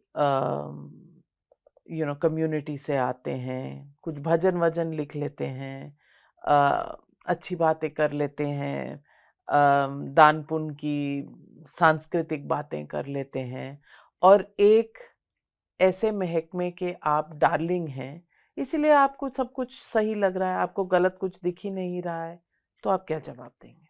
पहले तो मैं किसी महकमे का डार्लिंग नहीं। अब विश्वास माने मेरा। हम गोदी मीडिया हैं, तो आप क्या हैं मुझे पता नहीं। आई डोंट नो, मैं इतनी पोएट नहीं हूं कि आपके लिए कोई टाइटल बना सकूं। आपने तो मोदी पर इतना बड़ा वही कर डाला, ब्रॉडवे प्ले कर डाला। आप नहीं है डार्लिंग। वो कहानी है जो सुनाई जानी चाहिए। मैंने अभी आपसे कहा, spread goodness in the world.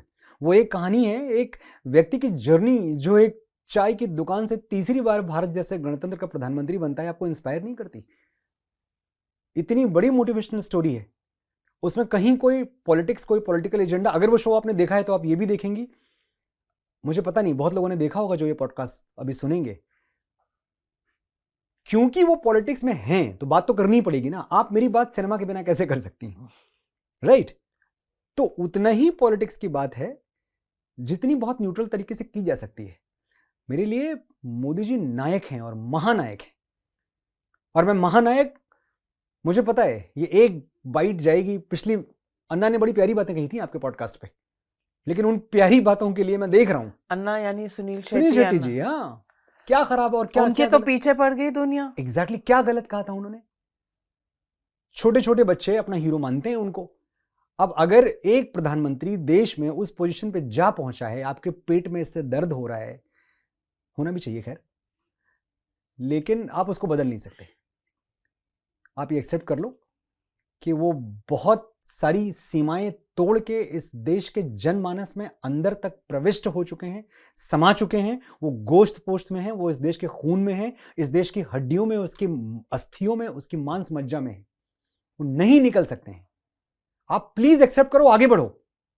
आपके भी अपने हिस्से का बहुत सारा काम होगा। मैं सारे विपक्ष की बात कर रहा हूं। आपको बहुत कुछ कंस्ट्रक्टिव करना है, बहुत अच्छा करना है, सकारात्मक आपको सहयोग देना है देश को बिल्ड करने में। आप मत लड़ो मोदी से। पर ऐसा तो नहीं हो सकता, ऑपोजिशन का भी तो एक किरदार है। और आप सिनेमा समझते हैं तो आप जानते हैं कि किसी भी फिल्म में एक किरदार हर किसी को निभाना होता है। हीरो का भी किरदार होता है। मैं विलन तो नहीं कह रही ऑपोजिशन को, पर एक हीरो के ऑपोजिट एक है। जैसे कि सब कुछ तो सही नहीं है इस देश में। अब अगर विपक्ष उन चीजों को उठाता है तो उनकी क्या जगह नहीं है? इतना नपुंसक विपक्ष मैंने अपने पूरे जीवन में नहीं देखा। ट्रस्ट में, मैं चाहता हूं विपक्ष हो। मैं दिल से कह रहा हूं, मैं चाहता हूं संसद के पटल पे ऐसी आवाजें हों जो अगर कुछ कहीं गलत है तो उसको उभार के सामने लेके आए। इतना मौन विपक्ष, इतना गूंगा विपक्ष, इतना आधारहीन विपक्ष, इतना जनमत से प्रभावहीन विपक्ष, ये तो बदकिस्मती है हमारी, ये मैं बिल्कुल मानता हूं। स्टोरी है ना।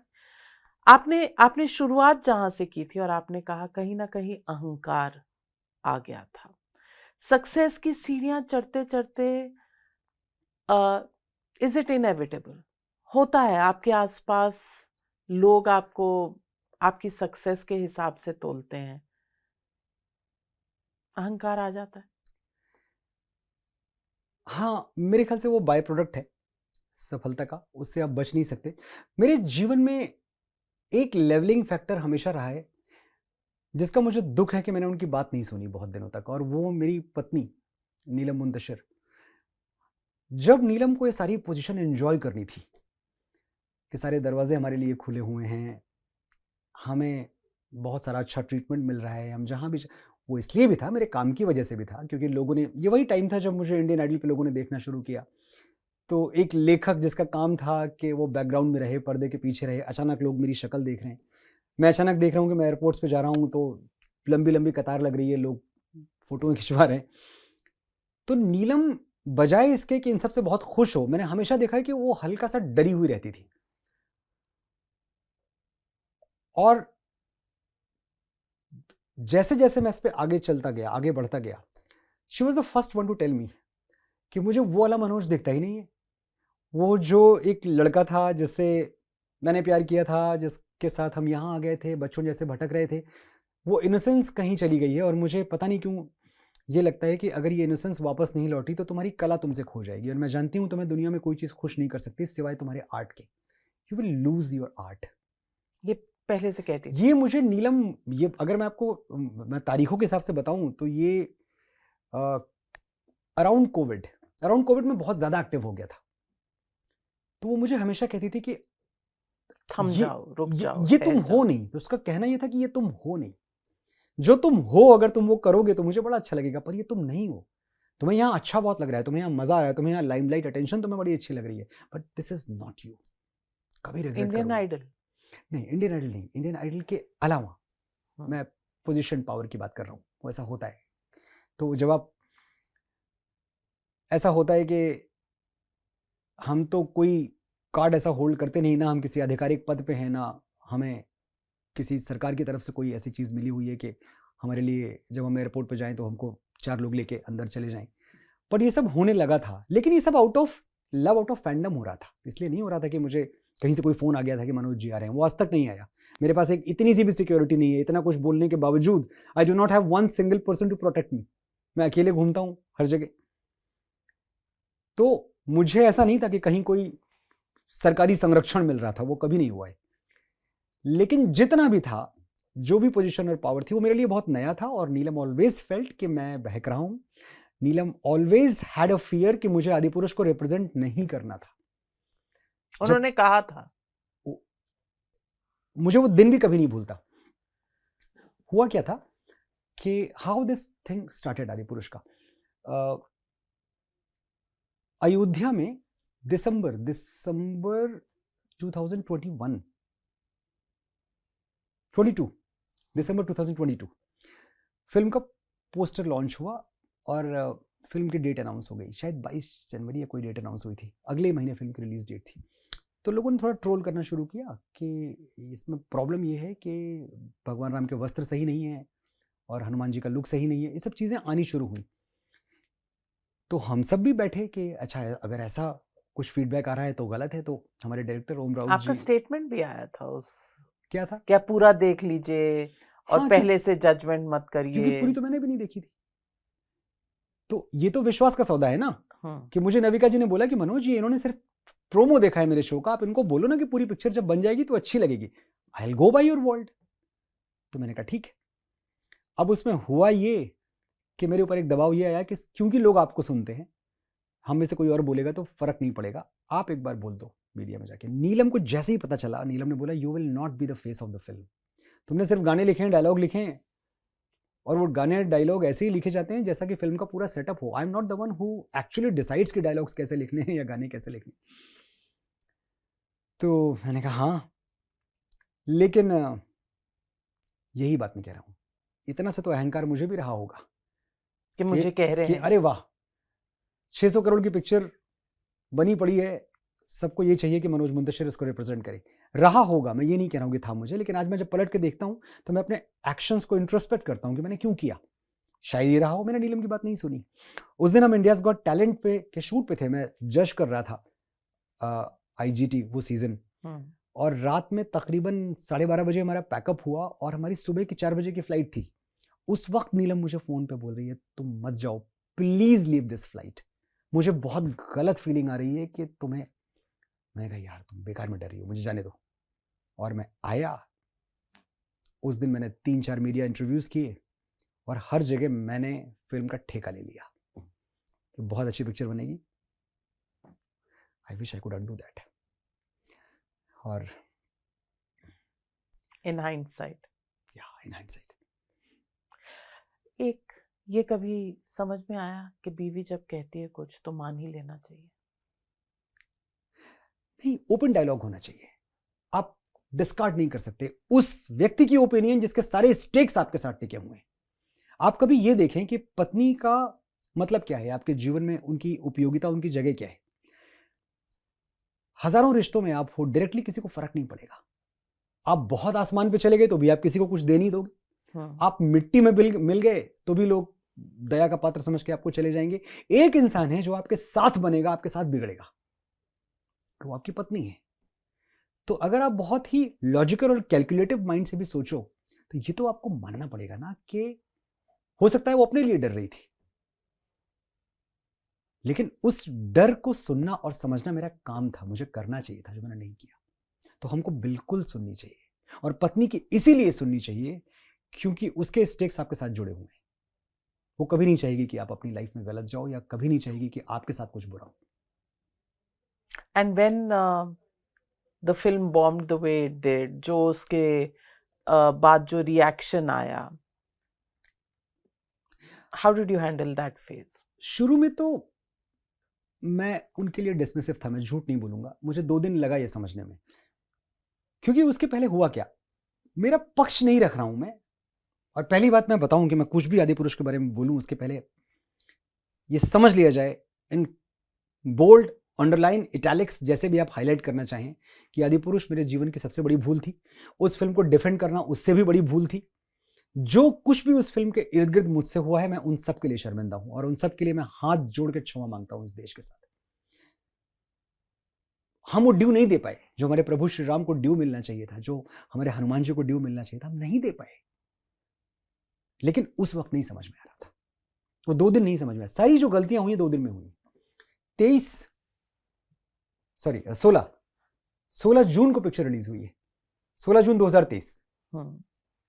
और जिन चीजों के लिए मैं अपराधी हूं वो 16 और 18 के बीच की ही है, क्योंकि 16 तक तो कुछ पता ही नहीं था। जिन लोगों ने पिक्चर देखी उन्होंने फोन करके बहुत तारीफ की, बड़ी अच्छी पिक्चर है। और ये भी है कि इंडस्ट्री के जो इनसाइडर्स हैं वो सिर्फ आपके मुंह पे झूठ बोलते हैं आपसे, वो कभी नहीं चाहेंगे कि आपका कुछ भला हो। हर कोई फोन करके बोल रहा है। मेरे साथ एक चीज ये भी थी कि 2 गाने फिल्म के सुपरहिट हो चुके थे, अगर आपको याद हो। बिफोर द फिल्म रिलीज्ड, एक जय श्री राम आइकॉनिक गाना बन चुका था, रिलीज होते ही इस देश के बच्चे की जबान पे था। और दूसरा राम सिया राम, मेरे लिखे हुए गाने थे जिनका मुझे कभी क्रेडिट ही नहीं दिया गया, क्योंकि बाकी सब कुछ मैंने इतना खराब कर दिया कि इस तरफ किसी का ध्यान ही नहीं गया कि भगवान श्री राम के जो सबसे बड़े गीत, नविका जी थोड़ा सा पॉइंट से डिस्ट्रैक्ट हो रहा हूं पर गर्व है इसलिए बता रहा हूं मैं, जो सबसे बड़े गीत आप उठाएंगी, आज बैठ जाइए, वो सब मेरे लिखे हुए हैं पिछले कुछ सालों में। मेरी टैलेंट का इसमें सवाल नहीं है, मेरी भक्ति भावना का सवाल है। जय श्री राम, राम सिया राम, मेरे घर राम आए हैं, the biggest anthem of Ram is मेरे घर राम आए हैं, राम आएंगे, नगरी हो अयोध्या सी, मैं और बहुत सारे भूल रहूंगा। ये सारे गाने, नारायण मिल जाएगा, ये सारे गाने मेरे लिखे हुए हैं। तो ये कॉन्फिडेंस भी था कि मैं तो प्रभु को समझता हूं, मैं थोड़ी कुछ गलत कर सकता। ये एरोगेंस जरूर रहा होगा, ये अहंकार कि मैं समझता हूं अपने प्रभु को। प्रेम भी अहंकार में बदल जाता है। इतना प्रेम था कि मैंने अपने भगवान को ही लाइटली ले लिया होगा। मेरे भगवान है, मैं जानता हूं मुझे अपने भगवान से कैसे डील करना है, मैं जानता हूं। यही सब तो गलतियां और होती एक कॉन्फिडेंस के भगवान और मेरे में कुछ गलत हो ही नहीं सकता। हाँ, ये कॉन्फिडेंस था। और 16 से 18 के बीच में कुछ क्लिप्स ऐसी वायरल हो गई जो ना मेरा मकसद था कहने का। एक बात मैं बताऊं, मैं कभी जो गलतियां मुझसे हुई हैं ना, आप विश्वास मानिए, मैं वो इंसान नहीं हूं कि उन पे पर्दा डालूंगा, मैं कभी नहीं डालूंगा। मैं ओन करने की हिम्मत रखता हूं और मैं इस देश के इंटेलेक्ट की इतनी इज्जत करता हूं कि ये मुझे क्षमा भी करेगा अगर मैं इसके सामने एकदम आ जाऊंगा ना ऐसे ही कि हाँ हुई है गलती। ये देश क्या माफ नहीं करता? अहंकार माफ नहीं करता, एरोगेंस माफ नहीं करता, झूठ माफ नहीं करता, बनावट माफ नहीं करता। इन चीजों से मैं दूर रहना चाहता हूं। मैं अगर खराब हूं नविका जी, मैं अपने लोगों के सामने खराब शक्ल से आना चाहता हूं। मेरे माथे पे झुर्रियां पड़ रही, मैं 50 साल का हो गया हूं, मैं चाहता हूं जितना कम से कम मेकअप हो पाए मेरा किया जाए। I want to come across as I am because this is what they deserve. तो एक वो क्लिप बड़ी वायरल हो गई, काट के शायद 30 सेकंड की, कि हनुमान जी भगवान नहीं है। उसने मुझे बहुत बड़ा डेंट पहुंचाया। और ये कमाल की बात है कि मैं लोगों को बता ही नहीं पाया कि ये क्लिप वायरल होने के पहले, ये इंटरव्यू था, इसके थोड़े दिनों पहले मैंने हनुमान की भुजाएं नाम का एक गीत लिखा। उसके 15 दिन पहले मैं हनुमान चालीसा पे इतना बड़ा एक मेरा वीडियो अपलोड किया मैंने यूट्यूब पे, बिकॉज मैं चाहता था कि दुनिया एक बार हनुमान चालीसा को और अच्छे से समझे। पूरी तरह हम समझ नहीं पाए हैं कि ये कितनी पावरफुल पोएट्री है और कितना पावरफुल काव्य है। ये सब लोगों ने इग्नोर किया। मैं जो उस इंटरव्यू में कह रहा था वो एक सिंपल सी बात थी कि जो हनुमान जी से मेरा पहला परिचय था 4 साल की उम्र में, मेरे नाना जी ने मुझे सुंदरकांड ला के दी थी। तो जब मैं सुंदरकांड पढ़ने लगा, और मेरे नाना जी बहुत पढ़े लिखे व्यक्ति थे, जब मुझे वो समझाते, तो Hanuman ji did not come across as God to me. उस वक्त 4 साल का बच्चा भगवत्ता और भगवान नहीं समझता है। 4 साल के बच्चे को ये लगा कि ये तो मेरे दोस्त हैं, ये तो मेरे मित्र हैं, ओ माय फ्रेंड गणेशा तू रहना साथ हमेशा। आप समझ रही हैं, वो गाना इतना बड़ा हिट है। तो 4 साल के बच्चे की बात थी कि हनुमान जी भगवान नहीं है, वो मेरे दोस्त। लेकिन चला क्या कि हनुमान जी भगवान नहीं है। पूरी दुनिया ने जो पत्थर फेंकने मेरे ऊपर शुरू किए, और मैं ऑलरेडी एक रॉन्ग साइड पे चला गया था फिल्म को डिफेंड करके। तो अब मेरे पास ये मौका भी नहीं था कि मैं लोगों के पास जाके बोलूं कि ये तो मैंने कभी कहा ही नहीं। लेकिन मैं ये भी जानता था कि मेरे प्रभु जानते हैं कि मैं उनसे द्रोह नहीं कर सकता। हुआ अगर जितना भी गलतियां हुई, डायलॉग्स तो खराब थे, मेरे ही लिखे हुए थे, एकदम खराब थे। वो आज मैं देखता हूं, मुझे शर्मिंदगी होती है कि मैंने लिखे। पता नहीं किस ट्रिप पे लिख दिए मैंने, क्या सोच के लिख दिया। शायद वो कहते हैं ना कि वाणी में सरस्वती बैठती है तो आप अच्छा लिखते हैं। लेकिन कभी कभी बुद्धि भ्रष्ट भी होती है, ये भी कहा गया है। पर वहां से to reinvent yourself, what is that journey?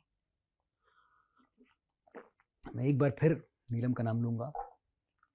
Adipurush ने मुझे अगर कोई चीज दी है, मैंने अपनी मैरिज को बहुत रिडिस्कवर किया, ऐसा रिडिस्कवर Had you किया। had you drifted apart because of the commercial success? हाँ, तो नीलम ऑलवेज फेल्ट कि मैं वो मनोज नहीं हूँ। शी फेल्ट, मैं तो उनको हमेशा से बहुत प्यार करता रहा।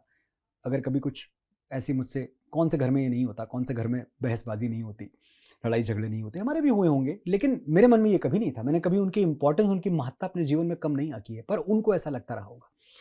हुआ ये कि जब सब कुछ मेरे खिलाफ हो गया, उस वक्त अगर कोई एक इंसान रॉक की तरह मेरे साथ खड़ा था, और सिर्फ खड़ा नहीं था, नॉन जजमेंटल तरीके से खड़ा था। आप सोचो कितना आसान था ये कहना, कितना आसान है कि मैंने आई बताया। Told you so, I told you so. This is a typical wife behaviour जो हम देखते हैं, आई टोल्ड यू सो। अपने साथ तुम हमको, मेरा बेटा तब 11 साल का रहा होगा, उसको तो बेचारे को ये भी पता नहीं कि सुअर का बच्चा क्या होता है।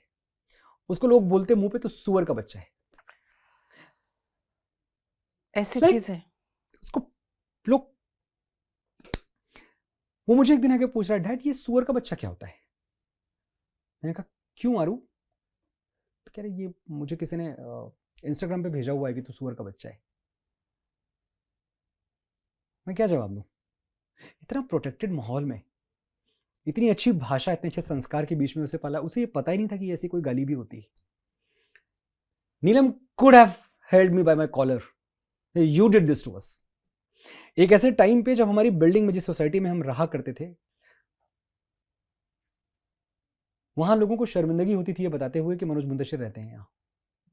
ये वही बिल्डिंग और वही सोसाइटी थी जहां अगर मैं लिफ्ट में मिल जाऊं तो लिफ्ट रोक देनी पड़ती थी, बिकॉज 10 लोग फोटो खिंचा रहे होते थे। From where to where. मुझे आज भी याद है नीलम ने जो पहली चीज की थी वो ये की थी कि घर से लेकर ऑफिस तक जितनी भी तरह का मेरा इंटरनेट कनेक्शन था सब बंद करवा दिया गया था। That he should not be expose to any kind of news about himself. चलता सिर्फ मैं ही था।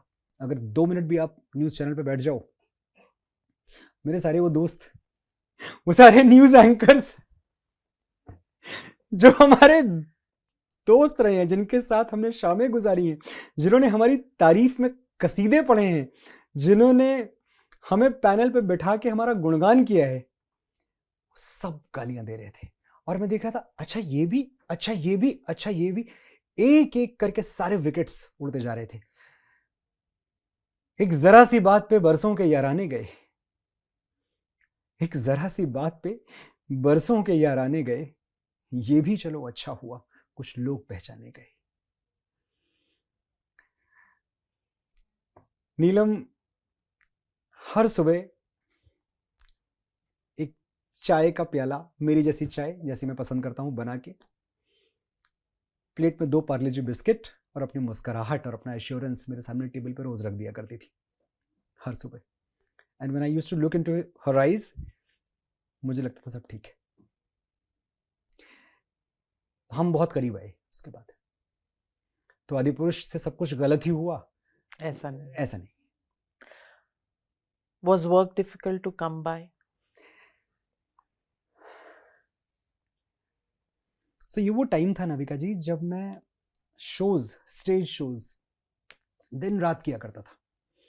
मेरे कैलेंडर में जगह नहीं होती थी। जगह नहीं होती थी कि मैं कुछ फिट इन कर पाऊं। मैं टीवी शोज जज कर रहा था। इंडियाज गॉट टैलेंट का अगला सीजन आने वाला था। अगला सीजन आने के ठीक पहले ये घटना हुई and they asked me to stay out of the show. मैंने अगला सीजन जज नहीं किया।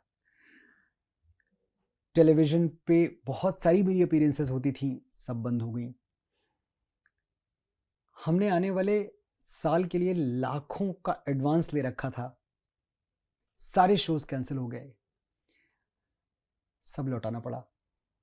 किसी ने मुझसे मांगा नहीं, लेकिन शो बिजनेस में एक चीज है कि अगर आपकी गलती से कुछ बिगड़ा है ना, तो ये आपकी जिम्मेदारी है कि आप उसका कंपनसेशन भरो। तो मैं देख रहा हूं कि अगर मैंने ये सोचा था कि ये 6 महीने में मुझे 100 रुपए आने वाले हैं, 50 का एडवांस आ चुका है, तो वो 50 भी देने पड़े जो मैंने खर्च कर दिए थे, और जो आने वाले 50 थे वो भी चले गए क्योंकि शोज ही कैंसिल हो गए। एक अच्छी चीज़ ये है कि इस देश में राइटर्स को रॉयल्टी बहुत अच्छी मिलती है अब। तो वो दौर चला गया जब कि राइटर होने का मतलब था कि आप गुर्बत में जिएंगे। बहुत कम लोगों को पता है, लेकिन अगर आप अच्छा काम करते हैं, मैं इस बारे में बड़ा सौभाग्यशाली हूं कि सैकड़ों मेरे गाने हैं जो बहुत बड़े माइलस्टोन हिट्स हैं, माइलस्टोन हिट्स। तो मुझे तेरी गलियां, देन तेरी मिट्टी में मिल जावा तो is like an anthem for all of us.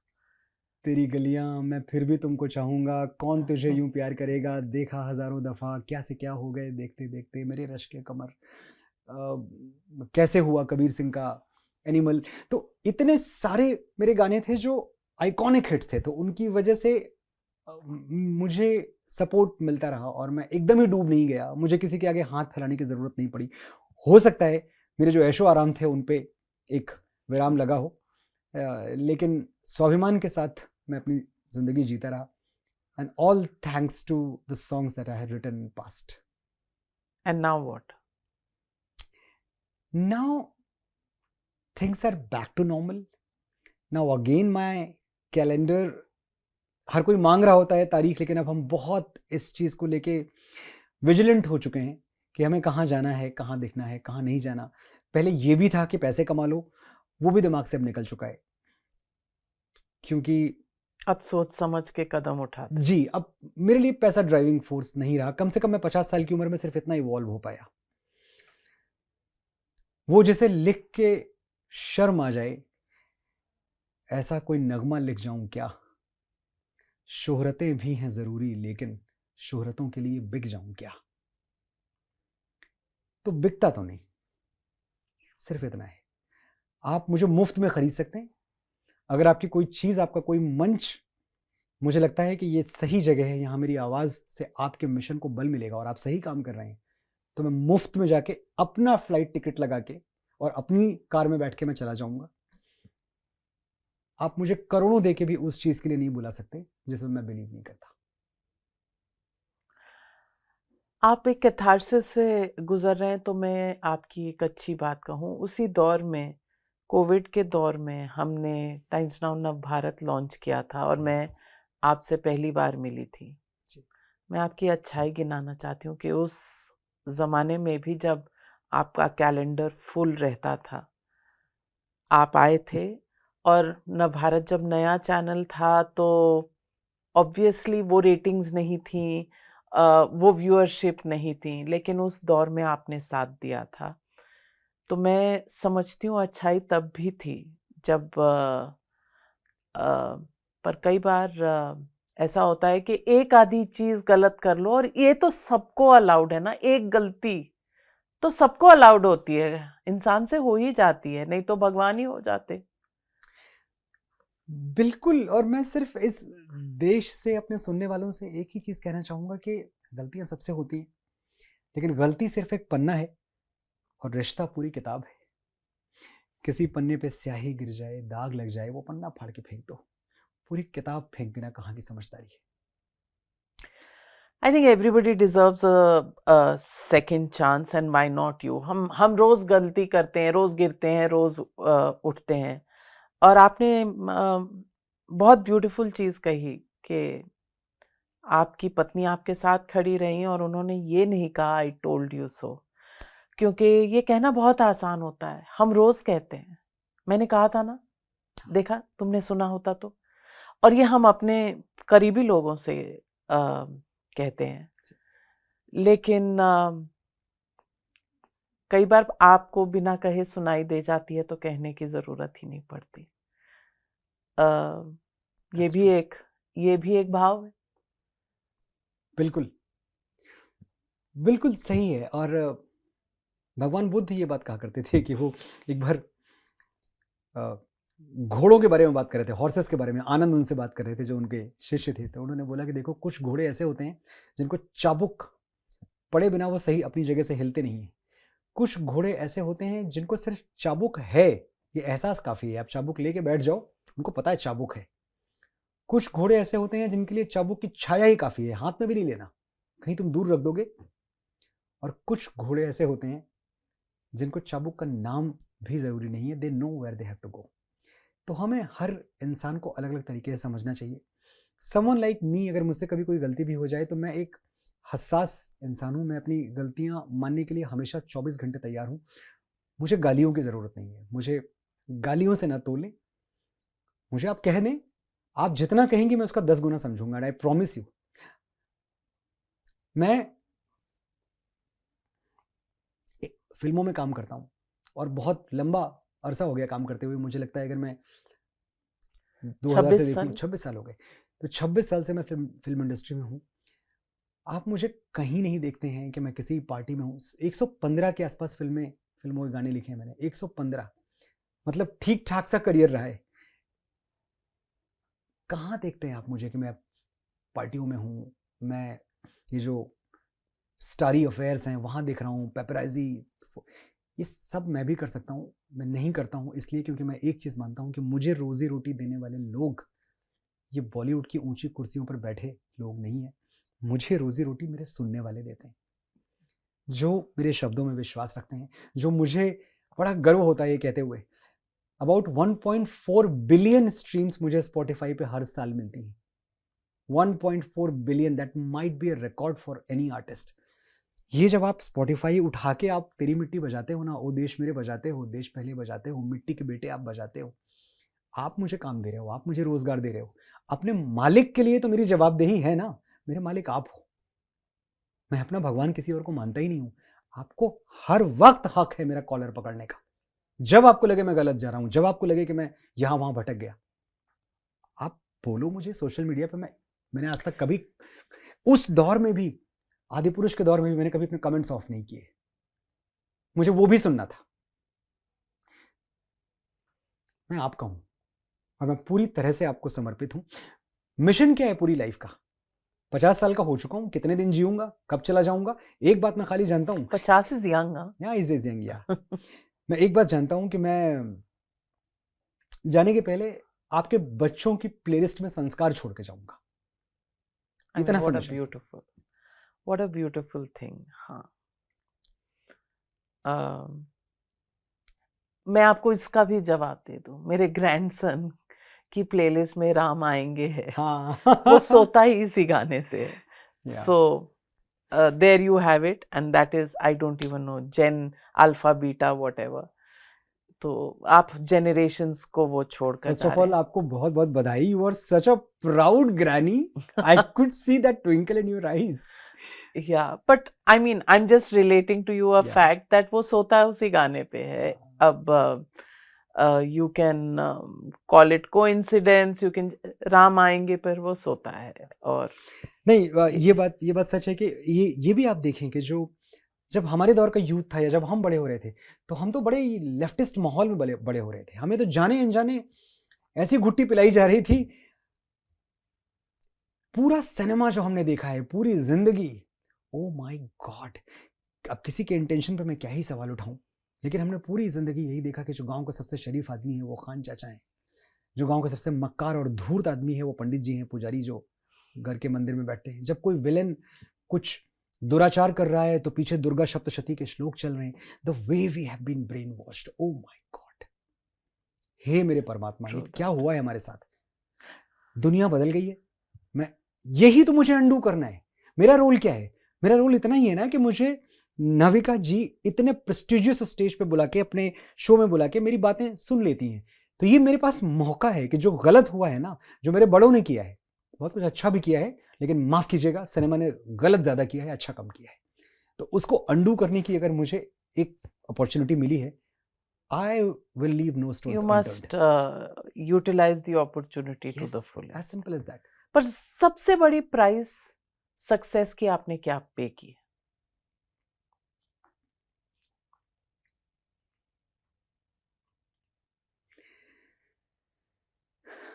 मैं जैसा कि अभी आपसे थोड़ी देर पहले कह रहा था, अपने आप से बहुत दूर हो गया था। सबसे बड़ी मेरी कमाई है क्या? पहले तो ये सोचते हैं कि सबसे बड़ी दौलत जो मेरे पास है वो मैं खुद ही हूं. I may sound selfish while saying this, लेकिन अगर मैं ही ना रहा, ये सारी चकाचौंध, ये सारा ग्लैमर, ये सारा पावर गेम, थोड़े दिनों के लिए इसने मनोज मुंतशिर को कहीं बहुत हाशिए पर डाल दिया था. उसको वापस पाने में बड़ी मिन्नतें करनी पड़ी हैं मुझे, बहुत हाथ पैर जोड़ने पड़े हैं कि वापस आ जाओ. आ चुका है. अब ये वो मनोज है जिसको मैं जानता हूं, जो गौरीगंज से आया था. ये वो मनोज है, और मुझे इससे ज्यादा कोई तरक्की करनी भी नहीं है.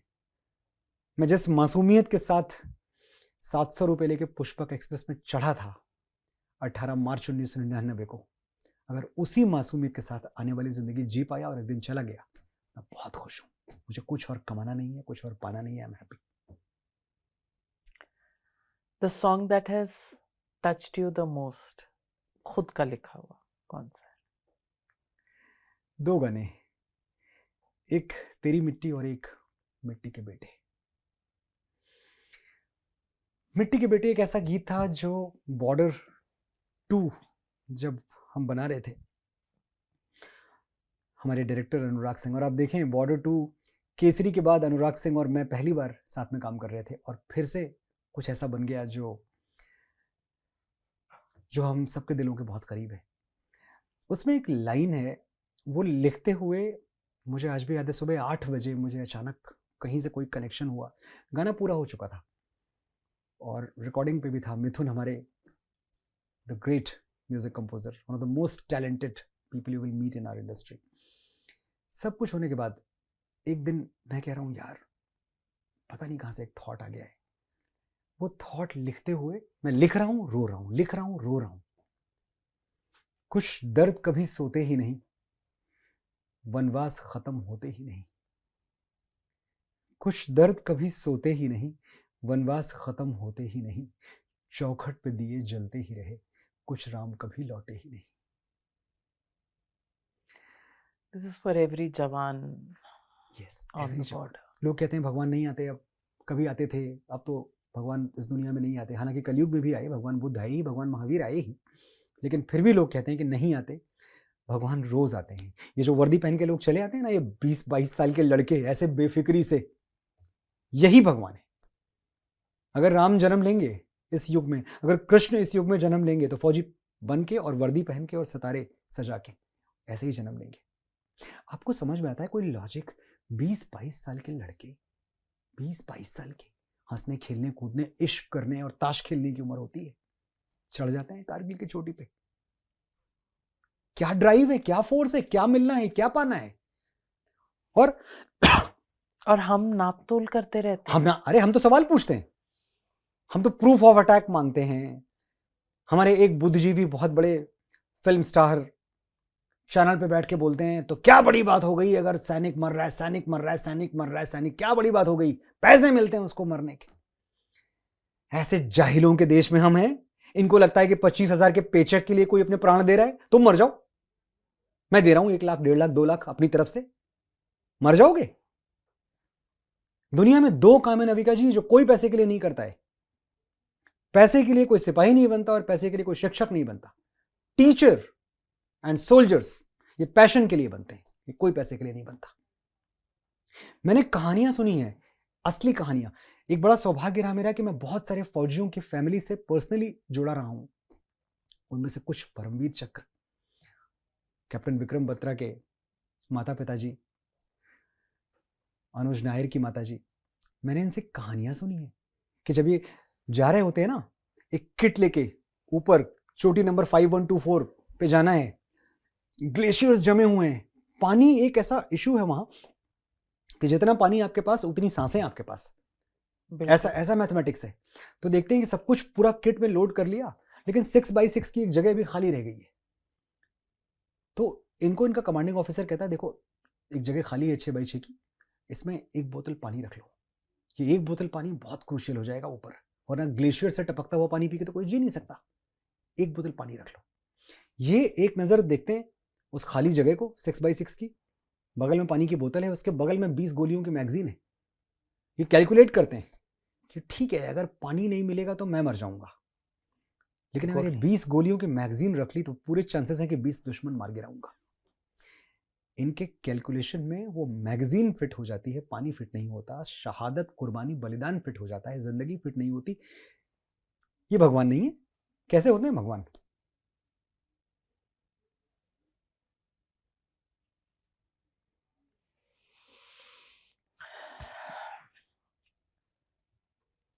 और उस माँ का दिल जो ऐसे बच्चों को भेजती है,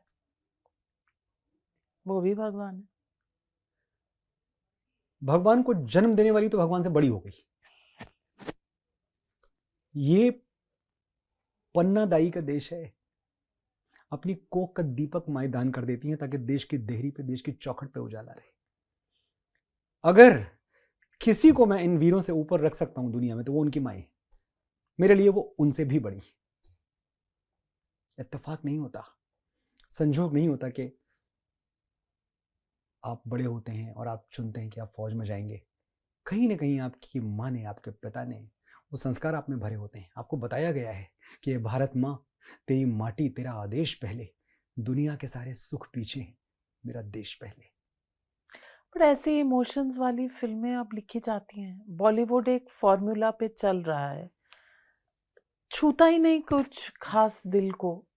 आता है, of course it is slick, उसमें एक दो चीजें डाली होती हैं, झकझोर के रख देने वाली। ये जो आपके शब्द हैं, इन शब्दों की फिल्म की स्टोरी में कहीं कभी जगह मिलती है कि it's too few and far between? Yeah, it is like that, too few and far between. अच्छी कोशिश को कमर्शियल सपोर्ट नहीं मिलता। हम इसे पसंद करें ना पसंद करें, पर सच यही है कि सिनेमा आज भी उसका जो पहला मिशन है वो पैसे कमाना है। और पैसे कमाने के लिए ये देखना है कि पैसे देगा कौन। तो 13 to 33 का जो एज ग्रुप है, 13 से 33 साल वाले, ये लोग टिकट खरीदते हैं। यही लोग डिसाइड करते हैं कि कौन सा कंटेंट ये देखेंगे। इवन अगर आप ये नोटिस कीजिएगा कि आप भी अगर कोई फिल्म देख रही हैं, आप थिएटर में जा रही हैं, तो शायद आपके बेटे ने, आपके बच्चे ने, आपके ग्रैंडसन ने, जो भी आपकी उम्र का पड़ाव है, आपको कोई आके कहता है, आप उसके कहने पे जाते हैं पिक्चर देखने। मोस्टली ये होता है, भैया मामा बड़ी अच्छी पिक्चर है, चल ना देख के आएंगे। तो पूरा जो समाजशास्त्र है सिनेमा का, it is govern and regulated by these 13 to 33 वाली यंगस्टर्स का। इनके साथ एक हादसा जो हुआ हमारे बच्चों के साथ, वो ये हुआ कि इनको स्पीड तो मिल गई लेकिन डेप्थ छूट गई। जैसे स्टेशन से ट्रेन गुजर रही हो और उस ट्रेन को पकड़ने की जल्दी में आप ट्रेन तो पकड़ लें लेकिन आपका सामान प्लेटफॉर्म पे छूट जाए। तो ये तरक्की की ट्रेन तो हमने पकड़ ली, लेकिन जो संस्कारों की पोटली थी वो रह गई, वो प्लेटफॉर्म पे छूट गई। तो सबसे पहले सिनेमा को नहीं बदलना है, सबसे पहले हमारे बच्चों को बदलना है। दे हैव टू अंडरस्टैंड कि कुछ और है। Life is beyond what that 6x6 का जो स्क्रीन आपके सामने है ना, उससे आगे भी थोड़ी जिंदगी है। और ये बच्चे सीख जाएंगे क्योंकि ये बच्चे बहुत स्मार्ट हैं। मेरा खुद का बेटा 15 साल का है, मैं उसके दोस्तों से मिलता हूं, ये सुनने को तैयार हैं, ये आपकी हर बात सुनेंगे। इनफैक्ट हम तो इतना नहीं सुनते थे जितना ये सुनते हैं। Talk to them at their wavelength. इनसे इनकी भाषा में बात करिए, इनको डिसमिस करके बात मत कीजिए, इनके इंटेलेक्ट की इज्जत कीजिए। जब आप यहां से बात शुरू कर देना, तुम्हें क्या पता, तुम्हें क्या पता से सर माफ कीजिएगा, कोई बात शुरू नहीं हो सकती। और ये बच्चे बहुत स्वाभिमानी हैं, ये यहां से नहीं सुनेंगे बात। मैं इस मिशन में मैंने अपना सब कुछ झोंक दिया है, because I will not give up on these kids. मैं छोड़ने वाला नहीं हूं। मैंने अपनी जिंदगी के 2 साल लगा के नीलम के साथ ये शो बनाया है जिसका नाम है कृष्णा राधा से रणभूमि तक। हमने अपना सब कुछ झोंक दिया है इसमें, क्योंकि मुझे ये पता है कि मेरे बच्चे यहां, अगर उनको मैं थिएटर तक बुलाऊंगा तो उनको मैं ज्ञान सुनने के लिए थिएटर में नहीं बुला सकता। तरीका क्या है? तरीका है ऑपुलेंस, तरीका है grandeur, song and dance, theatrics, entertainment action. हमने ब्रॉडवे लेवल का शो बनाया है। सारेगामा लाइव श्री विक्रम मेहरा और नीलम मुंतशिर जो इस शो के प्रोड्यूसर हैं, पुनीत जे पाठक जो हमारे डायरेक्टर हैं, हम सबका सिंगल पॉइंट एजेंडा था, सिंगल पॉइंट मिशन। सवाल ये नहीं कि पैसे कमाने हैं, पैसे तो खैर थिएटर से इस देश में कोई नहीं कमा सकता, आप ये समझ लें कि ये सेवा ही है। इस शो को बनाते वक्त हर दिन एक ही जिद थी कि मैं अपने बच्चों को लेके आऊंगा यहां और वो देखेंगे। ये बेटन पास करना है हमें। ये धरती, ये दुनिया हमें किसी और को सौंपने के दिन आ रहे हैं। हम अमरत्व लेके नहीं आए, भगवान परशुराम नहीं है, हनुमान जी नहीं है, हमें जाना है। और हमें पता नहीं चलता कि जाना कोई 100 साल बाद नहीं है। Days are close. ये अर्जेंसी समझ में आती है। आज आग हैं, कल हम पानी हो जाएंगे, आखिर में सब लोग कहानी हो जाएंगे। जब कहानी हो ही जाना है, in the end we all will be stories, तो मैं ऐसी कहानी छोड़ के तो जाऊं जो आने वाले युग सुने और उसको दोहराएं। So Krishna is the My next story. Krishna is my way of letting the people know that what is important. The wisdom, वो wisdom, हमने तो इतना अंडर एस्टिमेट किया है हमेशा अपने आप को। हम पूरी जिंदगी कहते रहे कि अरे Sigmund Freud was the first man who understood that मन भी कोई चीज़ है। साइकोलॉजी, साइकेट्री, ये सब चीज़ें जो है हमें लगता है कि ये सिगमंड फ्राइड से आई हैं, शायद 17वीं शताब्दी की बात है। भगवान श्री कृष्ण 5,500 साल पहले श्रीमद् भगवद गीता में कहते हैं, असंशयम महाबाहो मनो दुर्निग्रहम चलम अभ्यासेन तु कौन्तेय वैराग्येन च ग्रहम यते। मन से बड़ा पावरफुल टूल कोई नहीं है। विजय और पराजय पहले मन में होती है, फिर रणभूमि पर। You decide that you want to win and you will win. Nobody can stop you. तय नहीं किया है आपने। अगर आप हार रहे हो ना, तो इसलिए हार रहे हो आप क्योंकि आपने ये तय ही नहीं किया कि जीतना है। तय तो करो। मेरा ये शो, मैं हाथ जोड़ के विनती कर रहा हूं जो भी लोग मुझे इस वक्त आपके पॉडकास्ट में देख रहे हैं, एक बार आके ये शो देखिए। और एक बार ही मुझे आपसे रिक्वेस्ट करनी है, क्योंकि उसके बाद आप बार बार आएंगे। हमने भी मुंबई में अपना 4था या 5वां रन किया, बैक टू बैक लगातार शोज किए, एंड वी हैव पीपल जिन्होंने 7-7 बार ये शो देखा है आके, टिकट लेके। कोई कभी अपने बच्चों को लेके आता है, कोई अपनी फैमिली को लेके आता है, अपने माँ बाप को लेके आते हैं। मेरा टैलेंट बहुत मामूली है। मैं बहुत कोई ऐसा नहीं पैदा हो गया हूँ कि मुझसे पहले और मेरे बाद कोई बहुत टैलेंटेड आदमी नहीं पैदा हुआ है। लेकिन मैं एक चीज़ में डेफिनेटली अलग हूँ, मैंने अपना टैलेंट सही मिशन में लगाया है। जितना भी है मेरे पास इत्तू सा है, वो इत्तू सा भी मैंने सही जगह पर डाला हुआ है। मैं लिख सकता हूँ वो गाने जो आप सुने, जिनके स्पॉटिफाई पे नंबर्स भी आए, परफॉर्म किए जाएं, मेरे पैसे बढ़ते रहें। मैं नहीं लिखता हूँ, कोई तो रीज़न होगा।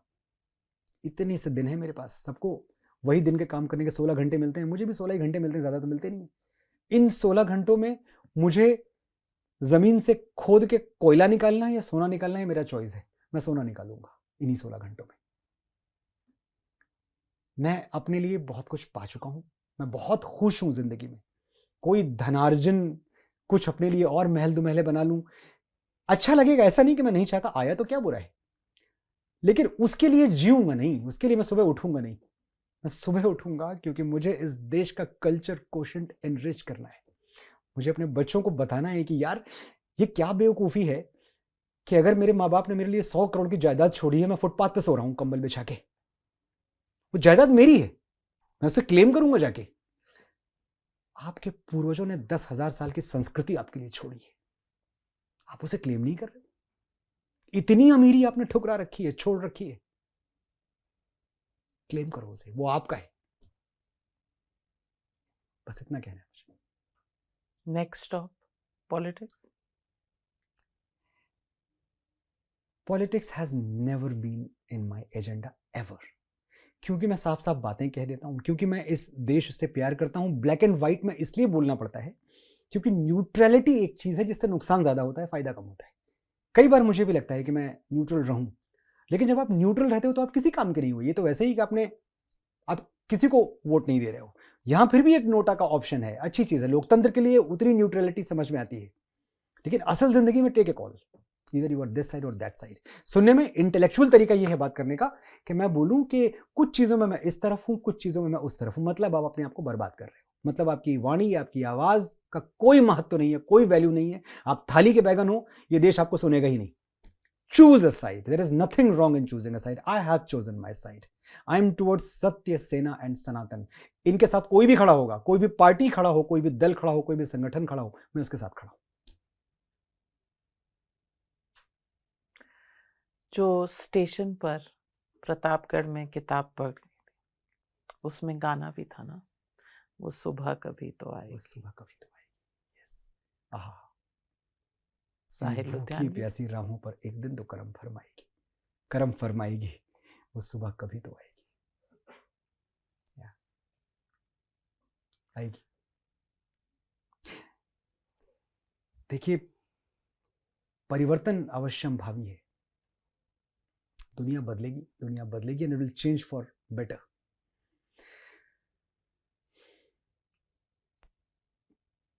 हमारे साथ ईश्वर है। हम जिस दिन उसको जगा पाए अपने अंदर, जिस दिन हमने अपने जीवन की बागडोर उसके हाथों में सौंप दी कि तुम ही सारथी हो, वो हमारे अंदर की आवाज है, हमारी आत्मिक चेतना है, वो हमें कभी गुमराह नहीं करेगी। कोई धरातल होगा जिस पर तेरे पांव टिके होंगे, कोई धरातल होगा जिस पर तेरे पांव टिके होंगे। युद्ध लिखे हैं यदि जीवन में, तो केशव भी लिखे होंगे। He will hold my hands, I'm sure. As they say, तथास्तु। तथास्तु। मनोज मुंतशिर, मुझे तो लगता है कि बस बैठे रहें, समा यूं ही चलता रहे, आपके लफ्ज़ों के, आपके शब्दों के जो फूल हैं वो यूं ही गिरते चले जाएं और मैं पिरोती चली जाऊं। लेकिन आज जो आपने बातें की, दिल से छू गई दिल को। उम्मीद करती हूँ कि जो ये पॉडकास्ट देखेंगे उन्हें ये वाला, ये नया 2.0 मनोज मुंतशिर छू जाएगा। बहुत आभार आपका। You are such a wonderful listener Navika. मैं एक दोस्त के तौर पे कनेक्ट होता हूँ आपसे, और ये अच्छी बात है कि हम जब बात करते हैं तो हमने कभी शायद कोई पॉलिटिकल मुद्दे डिस्कस नहीं किए। हमारी बातों में हमेशा अपनी ही बातें होती हैं। ऐसा ही लगा मुझे यहाँ के, मुझे लगा मैं अपने घर में अपनी दोस्त से मिलने आया हूँ, चाय पे बातें हो रही हैं। इससे अच्छे 1-2 घंटे जो मेरे गुजरे, वो पिछली बार कब गुजरे थे मुझे याद नहीं आते।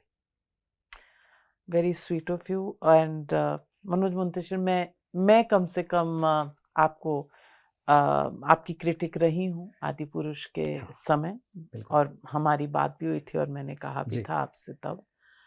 लेकिन मैं उस मनोज मुंतशिर का भी बहुत आदर करती हूँ जिसने कुछ ना होते हुए भी हमारे साथ कंधे से कंधा मिलाकर और रूबरू होकर बहुत बहुत सहजता से, बहुत प्यार से बात की थी। वो हर पहलू आपका अपना है, और मैं मानती हूँ कि वो कहते हैं ना कि एक कहावत है, आप ज़्यादा याद रखेंगे कि सुबह का भूला शाम को घर लौटे तो उसे भूला नहीं कहते। If every mistake teaches us something, it's probably a mistake worth doing, because it is a lesson of life. It is. And then hopefully one doesn't repeat the mistakes again. यही जिंदगी का सार है। एक गलती 2 बार नहीं करनी चाहिए।